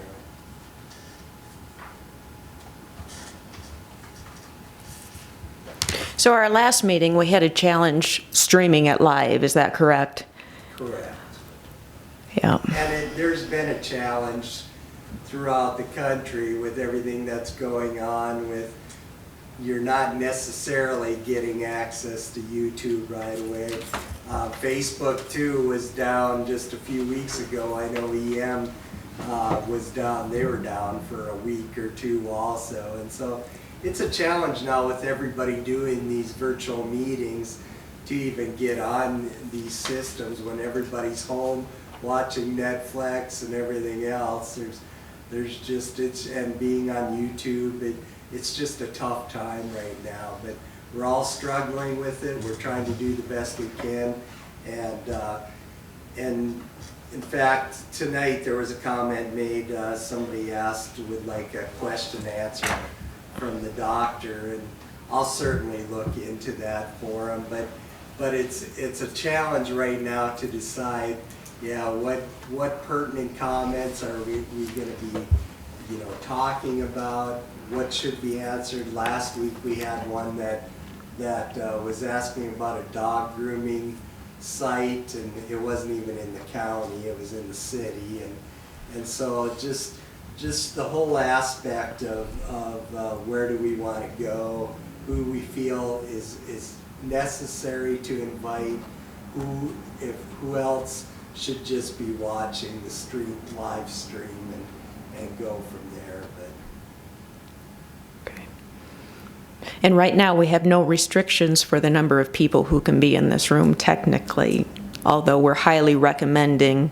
Right, and so, yeah, as Paul mentioned to me tonight, now that the restrictions have been lifted, we're not at the 10 limit anymore, but obviously, just because of the size of the room, we're still restricted by the number of people that we could put that would be 6 feet apart. Safely, yes. Safely. Yep. Okay. Any thoughts from the other commissioners? I guess being from the other side. Dan, your microphone's off. Thank you. There you go. Being from the other side, I would say with Zoom, isn't there the ability to put, have everybody in a waiting room? And I don't know if you could set, like the commissioners, like when Joe Healy and I call in, I don't know if we can have a higher precedence. I know you can mute everybody, and then you're the only one who can mute people. That's really good, and I wouldn't have any problem with people listening in on Zoom if we could mute them all. But Commissioner Healy and I and anyone else calling in we would need the ability to unmute ourselves to participate. I guess that could also work if we did do it in that format. Say somebody calls in and wants to comment on something.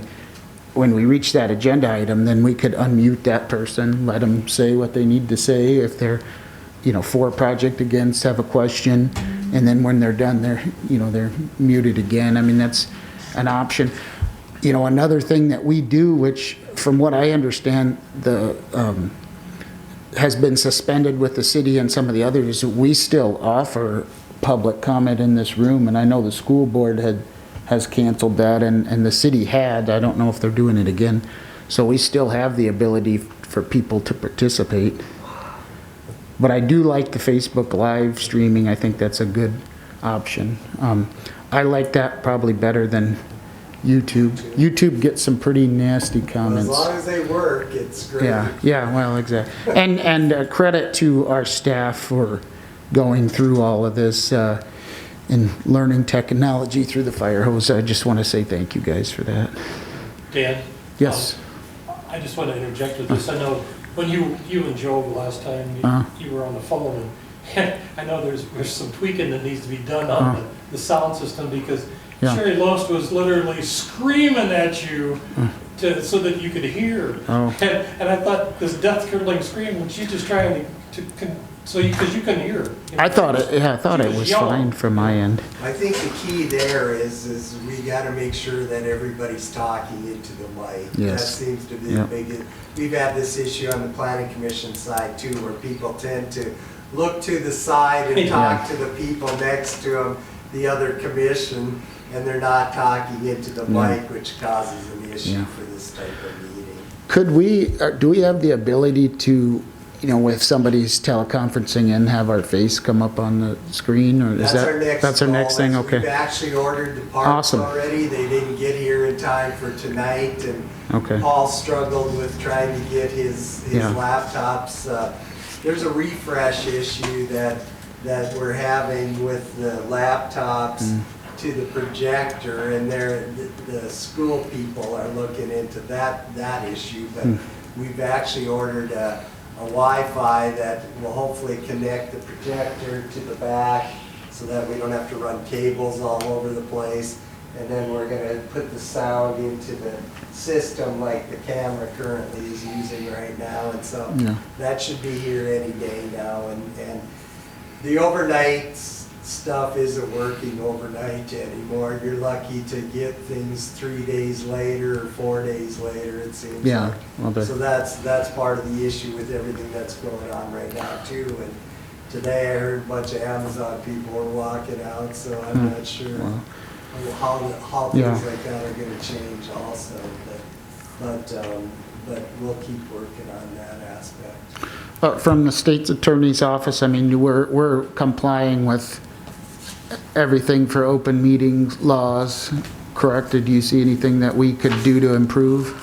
I pulled that as well, and no, I think everybody has challenges with COVID. Not that I'm a Zoom expert, but the waiting room is there.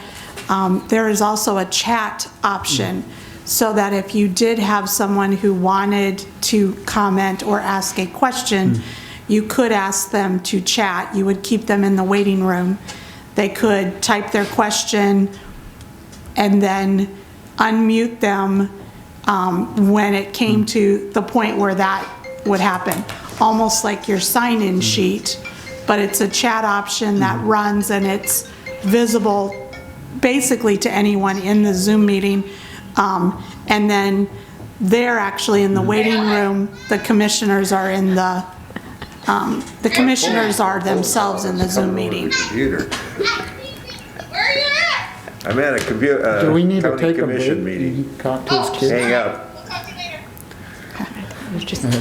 But, so we're, And we certainly always tell people that we can take public comment before the meeting and things too, if they choose, and or want to provide things for the packet and things. So we'll certainly always do that, and then try and get if people want to make public comments on specific things, they can certainly still come in and do that. So. Yeah, I like the chat option just because it limits the number of people that are actually verbally participating in the meeting, and so you don't have the issue of muting, unmuting throughout, so the commissioners could stay unmuted, and then the chat would allow it for them to comment. we'd probably need somebody that is dedicated to checking the chat stream. I think that's what the city does, and then, so, yeah. Yeah, and we have a dedicated Okay. person now, which we didn't have when we started this, so I think that'll work out fine. We can certainly continue to move towards that direction. Okay. Any other comments? Okay. I guess I did have one for our attorney. So the governor, did she suspend part of the open meetings law with that some of that is suspended from what I understand, that you don't, that there doesn't have to be like a physical space to have public comment. And we are one of the few organizations that I know that still has that. And so, Your microphone shut off there. I'm sorry, I don't know why it keeps shutting off. So from what I understand, and I don't know what executive order it is, but a portion of open meetings law has been suspended as to a physical location. And I know from what was in the newspaper, the school board and both the city are not doing that, as well as a lot of other boards That is throughout the correct. state. And we still are doing that, which I think is a good thing. But are you aware of any other requirements? I know when I spoke with the Attorney General, the only thing he said is when we're doing a teleconference, all votes have to be roll call 125-5 at .5, I think. Correct. Okay. There is direction in the statute regarding if you are teleconferencing your meetings. Okay. You are correct as far as right now, they don't have the facilities, I think is part of the reason why a lot of places are not having physical public comment. But as long as you provide an opportunity for it, there's no specific requirements as to how it has to happen. All right. Thank you. Okay. Thank you. So at this time, we are closing on at 8 o'clock. Do we need a break, or should we go into Board of Adjustment? Take a 5-minute, if we would. 5 minute? Yeah. Okay, I'm going to hold you to that. Make a motion for a 5-minute break. Second. I have a motion and a second for a 5-minute break. Discussion? All in favor say aye. Aye. Aye. All opposed, nay. Motion carries. 5-minute break. Will we go back into, Second. Hit your mic there, Don. So I have a motion by Don and a second by Dan to go back into session. Further discussion? All in favor say aye. Aye. Aye. All opposed, nay. Motion carries. We are back in session. So we are going to move to item 15, which should be heard as the county commission, not as the Board of Adjustment. So item 15 is scheduled for 7 o'clock, so we're a little behind. It is the first reading of the Yankton County Commission adoption of proposed amendments to Yankton County Ordinance 2020, ordinance number 20-6. As stated, yeah, this is the ordinance first reading of ordinance adopting amendments to the zoning ordinance 2020 pertaining to definitions, Article 1, Article 2, 6, 7, 8, 10, 16, 18, and 19. For this first proposed ordinance amendment, focus was basically on accessory structures and non-conformance properties. It was felt that by doubling the cumulative size, it would cut down the need for a majority of the citizen requests to come to the county for variances. This is a trend of larger buildings that can still meet the setback requirements in the respective zones and has been continually requested. The amendment also focused on cleaning up some language in the definitions, jurisdiction, posting of notification signs on the property that are required, and non-conformance portion of the ordinance. The Planning Commission has recommended these amendments for approval to the County Commission for your review. And with that, I'll basically let your discussion begin. Turn your mic on, Gary. Sorry, I missed that. It's on. I'm sorry, Mr. Vetter. Oh, wrong Gary. So you missed the I think it was what I loud. just read off? I think You got it's it. loud enough Okay. for people to hear. So as far as some of the specifics, as I scan through these, I know there's a lot of concern with changes being done to the ordinance. So I want to be clear at what these changes are. So the accessory building definition was adjusted. There was one minor change to the definition for AFO or CAFO new, and that's because the word that is being changed to the word than. It was a Did we grammatical. advertise Article 5? Well, we can't change that because, wait, yeah, definition, never mind. It was As I definition. never- So as I was. it is a grammatical change only, nothing in the definition is being changed. Article 1 essentially says that our ordinance, the official copy must be put in the auditor's office, with copies of it being at the Register of Deeds and Planning and Zoning as well. It's also posted on the website. So those things were added. Article 2 talks about yard, lot, parcel reductions can be attained per variance procedures that are listed later in the ordinance. Article 5, which is agriculture, absolutely no changes are being made to Article 5 with this amendment. Article 6 is residential 1, which is low density population. Buildings are changing from 2,000 square feet to 4,000 square foot, with sidewall height change from 14 to 16, and you can get a CUP if you need something larger, no different than is today. They are also changing that to an aggregate of square footage across the property. So Article 7 is residential 2, which is moderate density, 1,200 square foot to 2,400 square foot, 12-foot sidewall to 14-foot sidewall. Page 60, we need to make one change. And I don't know if you've got a copy of page 60. But there should have been a strike through at the very beginning. The capital A with the parentheses around the 1 should have been struck through, similar to the other two changes, and for some reason it didn't get struck through. I think, I don't know, can we do a change at this point? Where was that at? Page 60. Yeah, I got 60.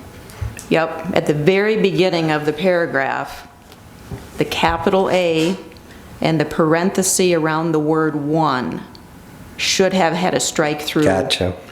It was done correctly on residential 1 and residential 3, but that one for some reason did not. So the intent was there, but the very specific changes that will be scrutinized was not.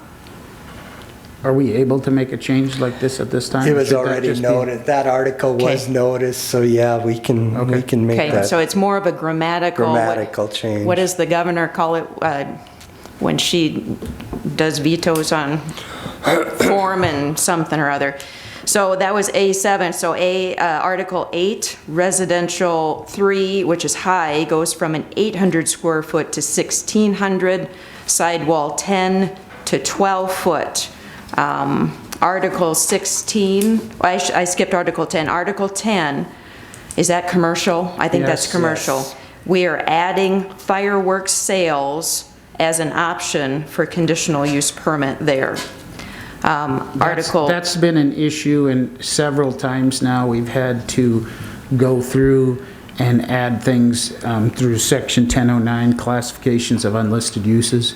We're planning on adding that to number 11 as well, but we've ran into this so many times with fireworks sales.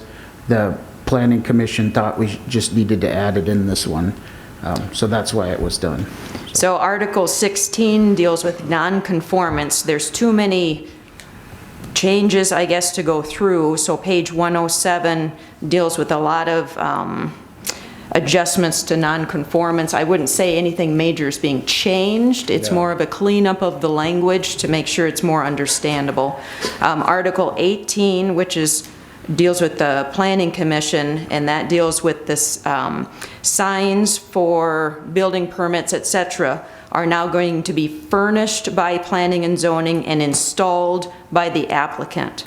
That is also being input into Article 19, which is the Board of Adjustment article. And those were the only changes that I noted, but I wanted to be very clear of what is being changed with this amendment. So with that, unless the other commissioners want to speak at this time, I'm going to open it up for public comment because this is an official hearing, correct? Correct, and I believe you have at least one person that wanted to speak on this issue. Yep, so I'll give her a call on my phone. Sherry, she is on. Oh, she's on there. Oh, well, great. Nancy, can you hear us? Not really. Is that any better? Yes. Yes, thank you. Okay. Go ahead, you're welcome to speak. All right, thank you. Dan did touch on the question that I had, and it was in regards to fireworks being added to Article 11 in the Lakeside District. Because as you noted, it was added to the Commercial District in Article 10, and I just noticed that it hadn't been included in Article 11. Yeah, Nancy, the intent is to do that.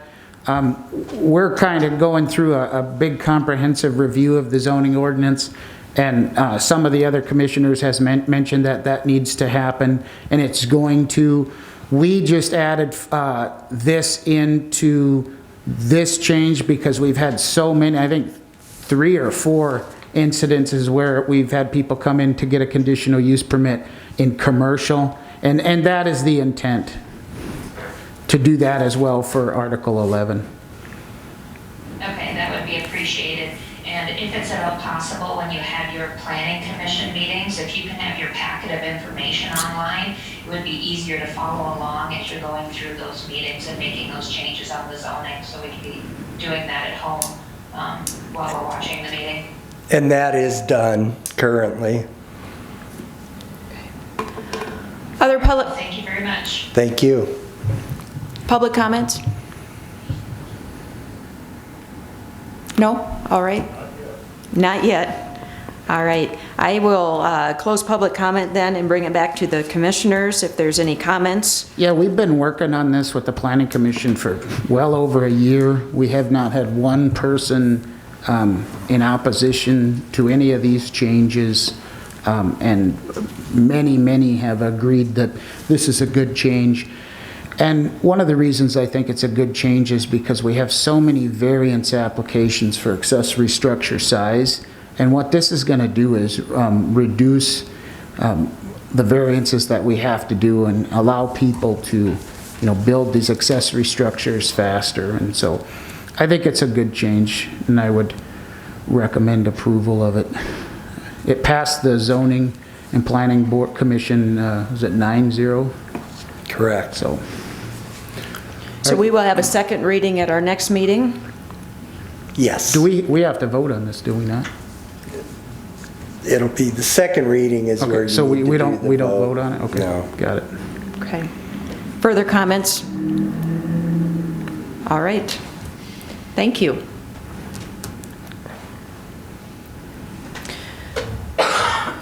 We now need to go into Board of Adjustment. Make a motion to go into Board of Adjustment. Second. I have a motion and a second to go into Board of Adjustment for the discussion. All in favor say aye. Aye. Aye. All opposed nay. Motion carries. We are now in Board of Adjustment.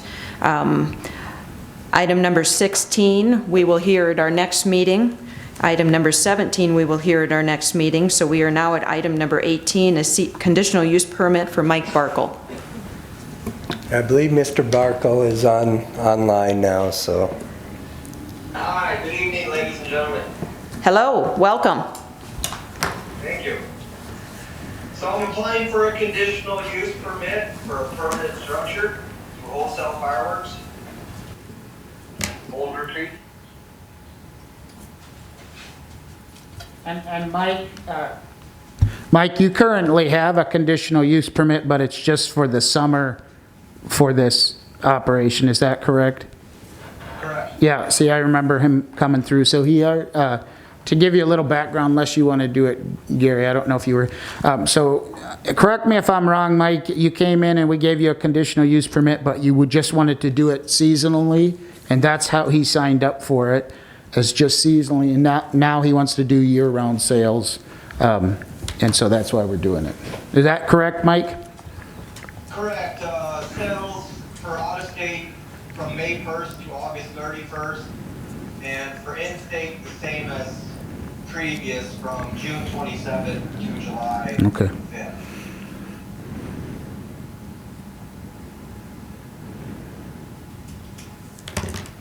All right. What about the Christmas to New Year? There was a question asked, what about Christmas to New Year?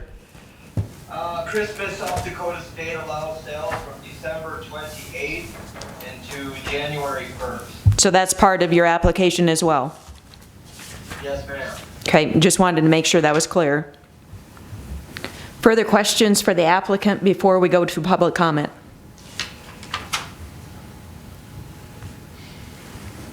All right, I will now open it up for public comment. Would anyone like to make a public comment? There being none, we will close public comment and bring it back to the commission for questions. Do you have concerns? Don and Gary, your microphones are off again for some reason. Yeah, and just so you guys are aware, this is Thank you. This is gonna have to be under section 1009, classifications of unlisted uses. This is one of the examples of what spurred us to do zoning ordinance changes, because if you look, fireworks sales is not listed as a conditional use under commercial. And so, as a planning commission, we approved this under section 1009, classifications of unlisted uses, based off of number 14, manufacturing, distribution, sale, or storage of flammable, combustible, or hazardous materials. And so that's how we did that. If there's any questions on those. So as part of the review process, we are supposed to walk through a list of items included in the Planning Commission, goes through the same list. So ingress and egress, Planning Commission felt the applicant has shown sufficient access to the property. Off right-of-way parking, Planning Commission felt all off right-of-way parking is in compliance with Article 7. Refuse and service areas were found to be in compliance with Article 7. Utilities with reference to locations, availability, and compatibility were found to be available and will be in operational condition. Screening and buffering, it notes here as stated in Article 7. I think I made a note. Well, I'll come back to that. Signs, if any, and proposed must be conform to Article 14, which is the signage article in our ordinance. Required yards and other open spaces were found to be sufficient, and general compatibility with adjacent properties. It states here the use is compatible with adjacent properties, and the granting of the CUP will not adversely affect the public interest. Okay. Article Gary, I got a question. What is this Article 7 in here? Screening and buffering. I couldn't find. Shouldn't that, I think that's a misprint. I think that should be under Board of Adjustment, under Section 1905, because I think that's just a misprint there. I think that's probably needs to be scratched, and we need to have this into compliance with Section 1905, conditional use permits, and what you're getting at is number 6. Just so we're all aware, not Article 6, but 1905, number 6, A through H. And I think that the packet is actually Article 18 because its Planning Commission is reviewing it. So. Yes, but us as a Board of Adjustment, that's we have to go through 19. I think that's just a typo in there. Okay. All right. Are there any concerns with any of those A through H from our ordinance that we are supposed to review? No, it's a commercial lot right along Highway 4681. There's, I think, 3 or 4 turnoffs there. I mean, as far as a good location for fireworks stands, I think this is a very good one. I do too.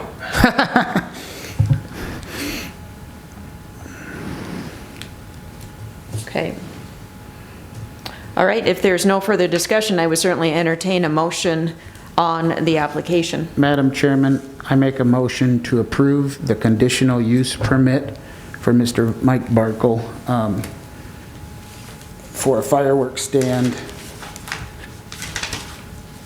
based on Section 1009, classification of unlisted uses, and further, it being similar to Section 1007, manufacturing, distribution, sale, or storage of flammable, combustible, or hazardous material. Second. Again. I have a motion and a second to approve the CUP application for Mr. Barkle. All that, I mean. Do you need me to repeat it? No. Oh. I'm just, that'd be. Oh, yeah. Yeah, that's fine. Further discussion? There being no further discussion, we will take a roll call vote. Clemish? Yes. Swenson? Yes. Kettering? Yes. Lopes? Yes. 4 votes for, so you are approved. Fantastic. Thank you. Thank you for calling in. Yep, thank you. Be safe, everyone. You too. All right, moving on to item 19, which is a variance for Calby Auk. He did call in after we started the meeting and asked to be tabled also. He wants to be tabled. Okay. We will table that to the next meeting as well. So item number 20 is tabled for Daniel Weeman to the next meeting as well. So that takes us down to the end of Board of Adjustment. I would entertain a motion to go back into regular session. Madam, So moved. I'll second that. I have a motion and a second to go back into regular session. Further discussion? All in favor say aye. Aye. All opposed, nay. Motion carries. We are now back in regular session. Did you have a question? No. Okay. I guess for this next one, we're not going to go into drainage board for a drainage complaint, are we? No. Okay, that was my only question. No. So item number 21, a hearing request for a drainage complaint from Monty James. Is he on? Not on. Okay. He said he was traveling and probably was out of cell phone coverage. at this time. So let me get to 21.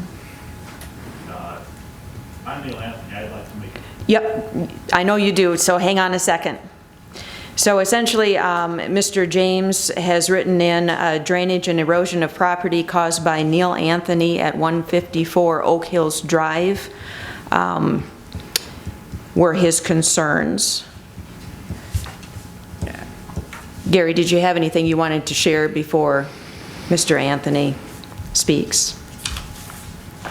Further on, he does state nature of alleged violation, ambitious construction project, drainage has caused extensive erosion on my property, has washed away retaining border and eroded in several areas, summer of 2019. Go ahead. Yes, Mr. James wanted to come in front of you and discuss a concern he has with water that's been running through his property. Since I've been here, a couple of these requests have came up in the past, and just wanted to state again that generally this board has not listened to subsurface drainage complaints, but which this falls into that category again, but he still wanted to come in front of the board. And then there's also the discussion which we've had in the past regarding retaining walls, which isn't covered in the ordinance either, and we've taken no action on those either, but he still wanted to come and discuss this issue. And we have Mr. Anthony here to tell his side of the story also. Okay. Go ahead and come up, sir.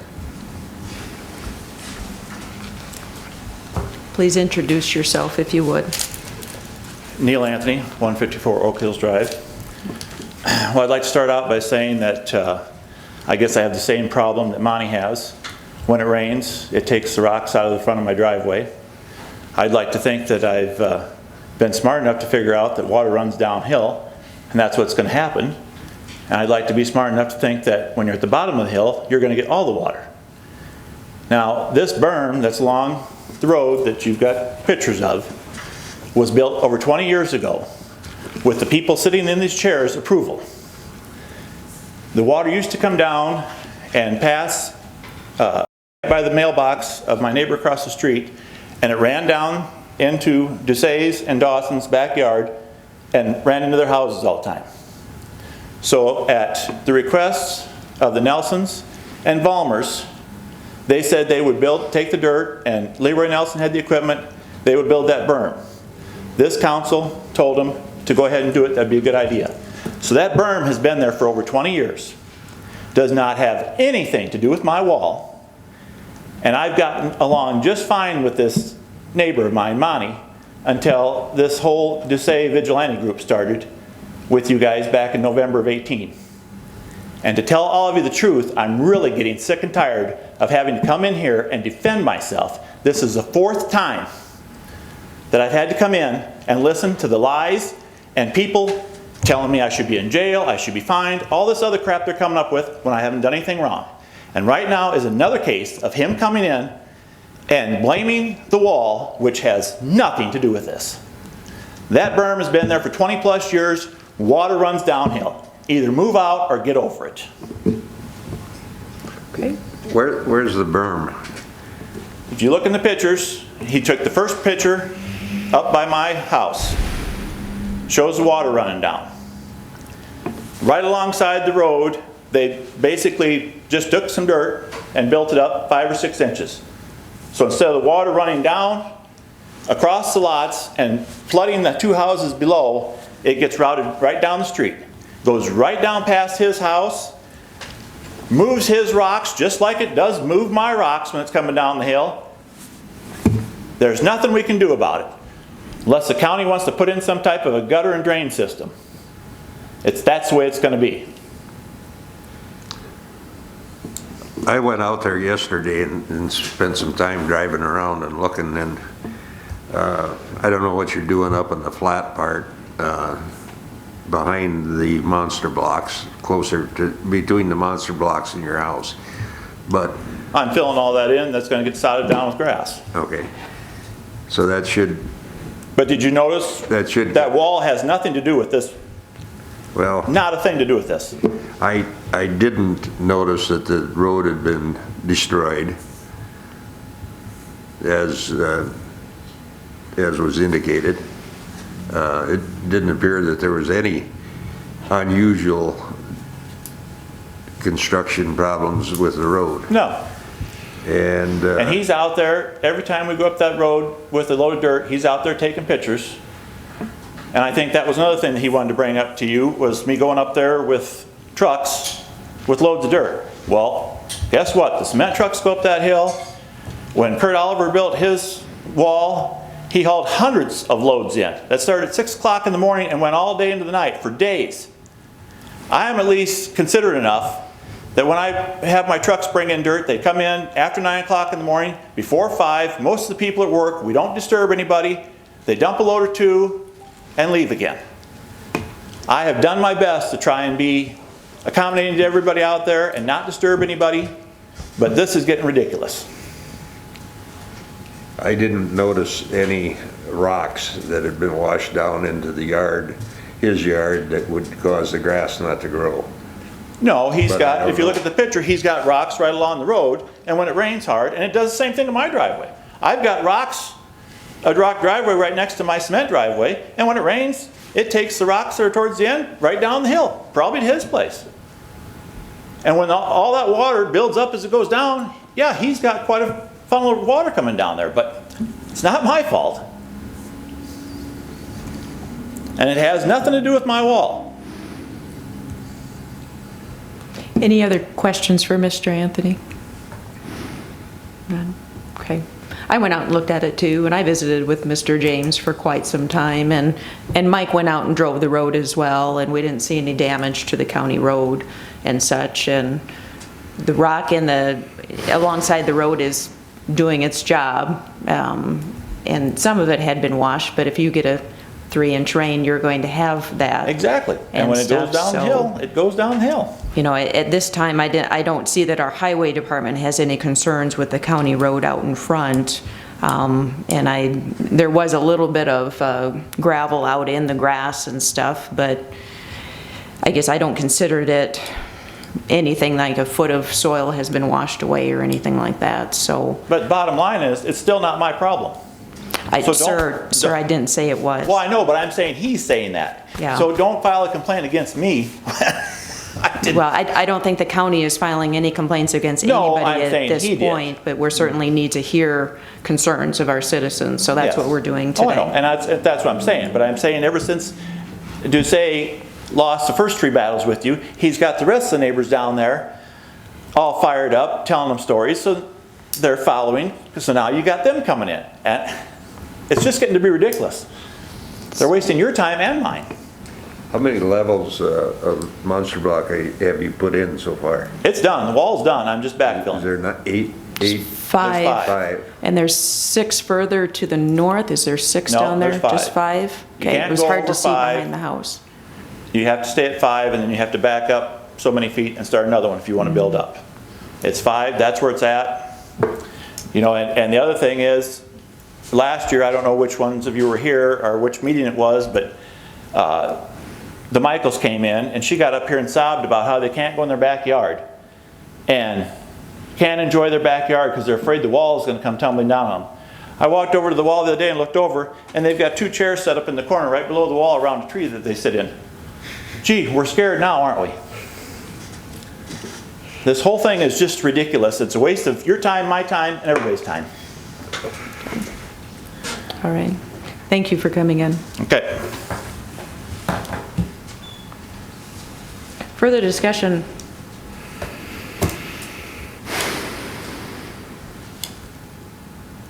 Okay. So I will give Mr. James a call tomorrow and circle back with him on the discussion tonight. All right. No action will be taken tonight on that then. We are now to item 21. Public input on proposed zoning changes, Dan Clemish. 22 or 21? Or 22, I'm sorry, Yeah. I'm crossing off 21. Thank you. Sure. At our last planning commission meeting, Commissioner Zane Williams mentioned that we should try to get as much public comment on potential zoning ordinance changes coming up. And so I think it's a good idea if we just place this on the agenda for the next few months and allow people an opportunity telling us what they'd like us to see. At the last planning commission meeting, we reviewed our subdivision ordinance with a few changes, and the goal, and Gary, chime in here if you want, our goal with that is to add that into our zoning ordinance as Article 28. We feel it makes more sense to have our ordinances that, you know, within the same book, I guess to say, in the same articles. So the planning commission it was pretty much in agreement with that. In addition, we are beginning to look at some changes on Article 5. The planning commission at this point has made no recommendations yet, but we are looking at it. So if it's, did you have anything you wanted to add, Gary? Well, I think that's what we want to emphasize is that, yeah, the next planning commission meeting, we will be moving forward on some proposed subdivision regulation changes to put it into one process. And I know we're going to be getting some public comment on that also, but in regards to, there's been already a lot of conversation, like Chairman Loest mentioned that on article, that there's already been all these things discussed about Article 5. There was a work study session that they just started looking at it and started talking about what could be proposed and things, but we certainly welcome public comment and input to anything in Article 5 in the next couple months here. So we certainly encourage that and hope that people will offer their suggestions for it. Gary, was that what prompted the President of Godin to print that article? I guess I'm not sure which article you're referring to, but I know we've had some calls regarding, there seems to be confusion that there was already, that we were looking for Article 5 changes tonight already, and we were even contacted by one of the attorneys asking for the public notices and things, and we were like, we haven't even gotten to that point yet, so I'm not sure where that's all coming from.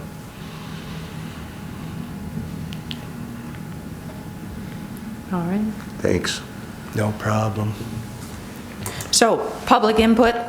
Anyone want to have public input on this topic at this time? And and Madam Chairman, if I may, I think it should be on all, you know, on zoning changes, subdivision, you know, Ms. Wanande, she's probably not with us anymore, brought up something that she wants to see in Article 11. So I think it should just be, you know, not necessarily focused on one article, but, you know, the whole of our zoning ordinance on what people would want to see. So, Well, thank you. I think I just asked the general question. Sure. Would you, any public comment on this? All right. Other commissioners at this time make comments?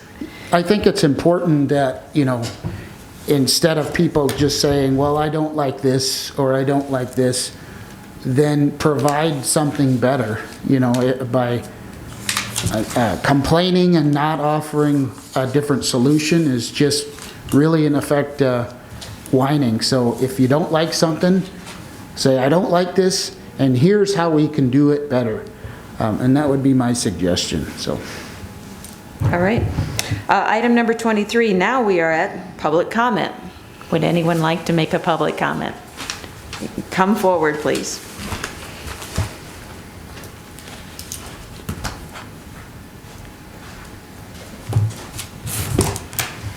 Louis Johnson, Volum, South Dakota. I have two things I want to mention tonight. Number one, I know that we I'm in the minority because I have a hog building, an AFO. Now, last Monday morning, they came and emptied it out. 4 semis showed up. The 3rd semi that showed up was the owner of the truck line, Mr. Riggs, and he was wearing a Wilson trailer hat. And I asked him, I said, geez, how many trailers do you have to buy to get a free hat?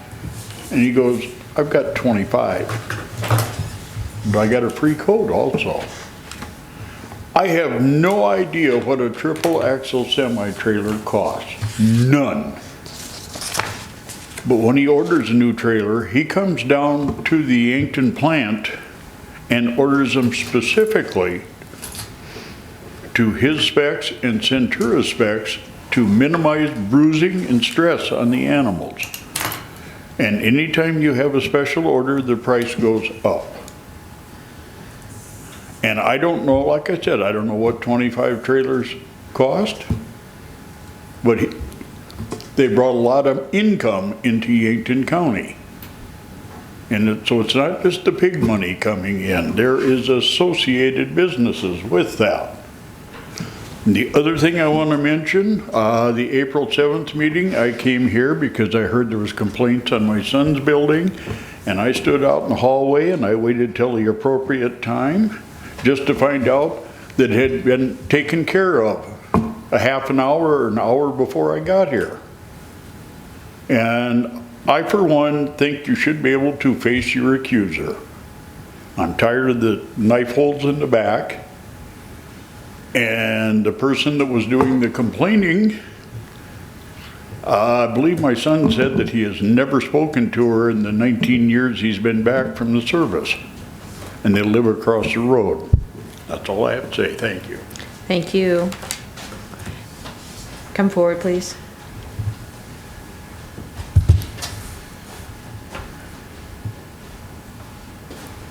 Ray Up. I'd like to comment on the public comment period that's been talked about. I'm a believer in free speech, but I also believe that this board are professionals. You have a high office. It's not a time for ridicule. I'm a professional. I have no right to stand in ridicule. I think that the aspect of having language to back that up is a fair concept, because then you have the grounds when somebody does try to attack someone else. You have the language that I don't like excessive regulation, don't get me wrong, but in this aspect of public comment, this is not a time to tear people apart. If you want to do that on your own time. Have a meaningful concept and conversation, but don't. I encourage that this is one regulation, because this is public comment time, not bashing and tearing time. So please consider it carefully. Thank you. Any other public comment? Sherry, I just want to say one thing about this picture. 73 years ago, my dad was planting corn with this 6.5 miles north of the WX Towers on Welshtown Road. It's where I grew up on the family farm. Freeland Downey told me a few years ago, he died this year. Freeland was our neighbor. I couldn't understand why Dad would never plant corn till the 10th of May. Freeland told me, he said, Dad, your dad was planting corn in 1947, this day, May 5th, and it was snowing. Your dad wanted to finish. The marker was dragging in the snow so he could finish up. It finally snowed about 6 inches, but Dad was finished. And 3 days later, it was 95 degrees, and 4 days later, the corn was up. Dad always had a saying, just like Grandpa did. South Dakota has 4 seasons: winter, winter, summer, and winter, sometimes all in 1 week. Thank you. All right, public comment is closed. We are now at commissioner updates. Any updates from commissioners? I don't have any, Madam Chairman. I attended a Human Services Advisory Board meeting today. They're doing well. They've got a well thought out plan, I believe, for the COVID, and they're handling the challenge well. Good. I've got a conference call tomorrow with Washington, D.C. The main thing on the agenda is, of course, the COVID-19, but there's other things, and there's questions and answer times, and anybody has something they want me to ask them, please let me know. You can send me an email. It's not until about noon, there's usually 500-600 people or commissioners that all throughout the United States that are in this. So tomorrow morning, and thank you so much. Dan, did you have anything? I don't have anything, Madam Chairman. All right, there being no more. Item 25, executive session for litigation pursuant to South Dakota Codified Law 125-2 subpart 3. I would entertain a motion to go into executive session. So moved. Can I make a comment before you? Pardon, Gary? Can I make a comment or a request? What is that? Well, something happened the last time we were in executive session, and I know we're not supposed to say anything about it, but, and it wasn't anything that was said in there, so it's not public, but I was threatened by one of the commissioners, and I don't feel safe going in there with him in a closed room. I'd like to be hooked up to Gary Vetter so I can be on my cell phone. I'll go out in my vehicle and sit, because I'm not going to be threatened like I was last time, and with no witnesses. I think you didn't catch it because you were on the phone with Dan. And I'm not saying what you were on the phone with, but I don't feel comfortable and with Mr. Kettering anymore after that physical threat. I'm not going to put any details on it. Second. I have a motion and a second to go into executive session for litigation. Further discussion? All in favor say aye. Aye. Aye. All opposed, nay. Motion carries. We are now in executive session. I make a motion to go back in regular session. Second. I have a motion and a second to go back into regular session. Further discussion? All in favor say aye. Aye. Aye. All opposed, nay. Motion carries. We are now in regular session. Any items for next meeting? There's no action. Oh, sorry, no action will be taken. Madam Chairman, I'd like to, like I mentioned before, just leave a few minutes of time for somebody if they want to discuss zoning ordinance changes, if they'd like some public comment on that, if that'd be okay with you. Okay. And then we have a bunch of the CUPs or variances that we didn't hear tonight that will certainly be on next meeting. So otherwise, I would entertain a motion to adjourn. So moved. You guys, One of you want a second? I'll down and get. Second. Yeah. Second, whatever. So discussion, all in favor say aye. Aye. Aye. All opposed nay. Motion carries. We are adjourned.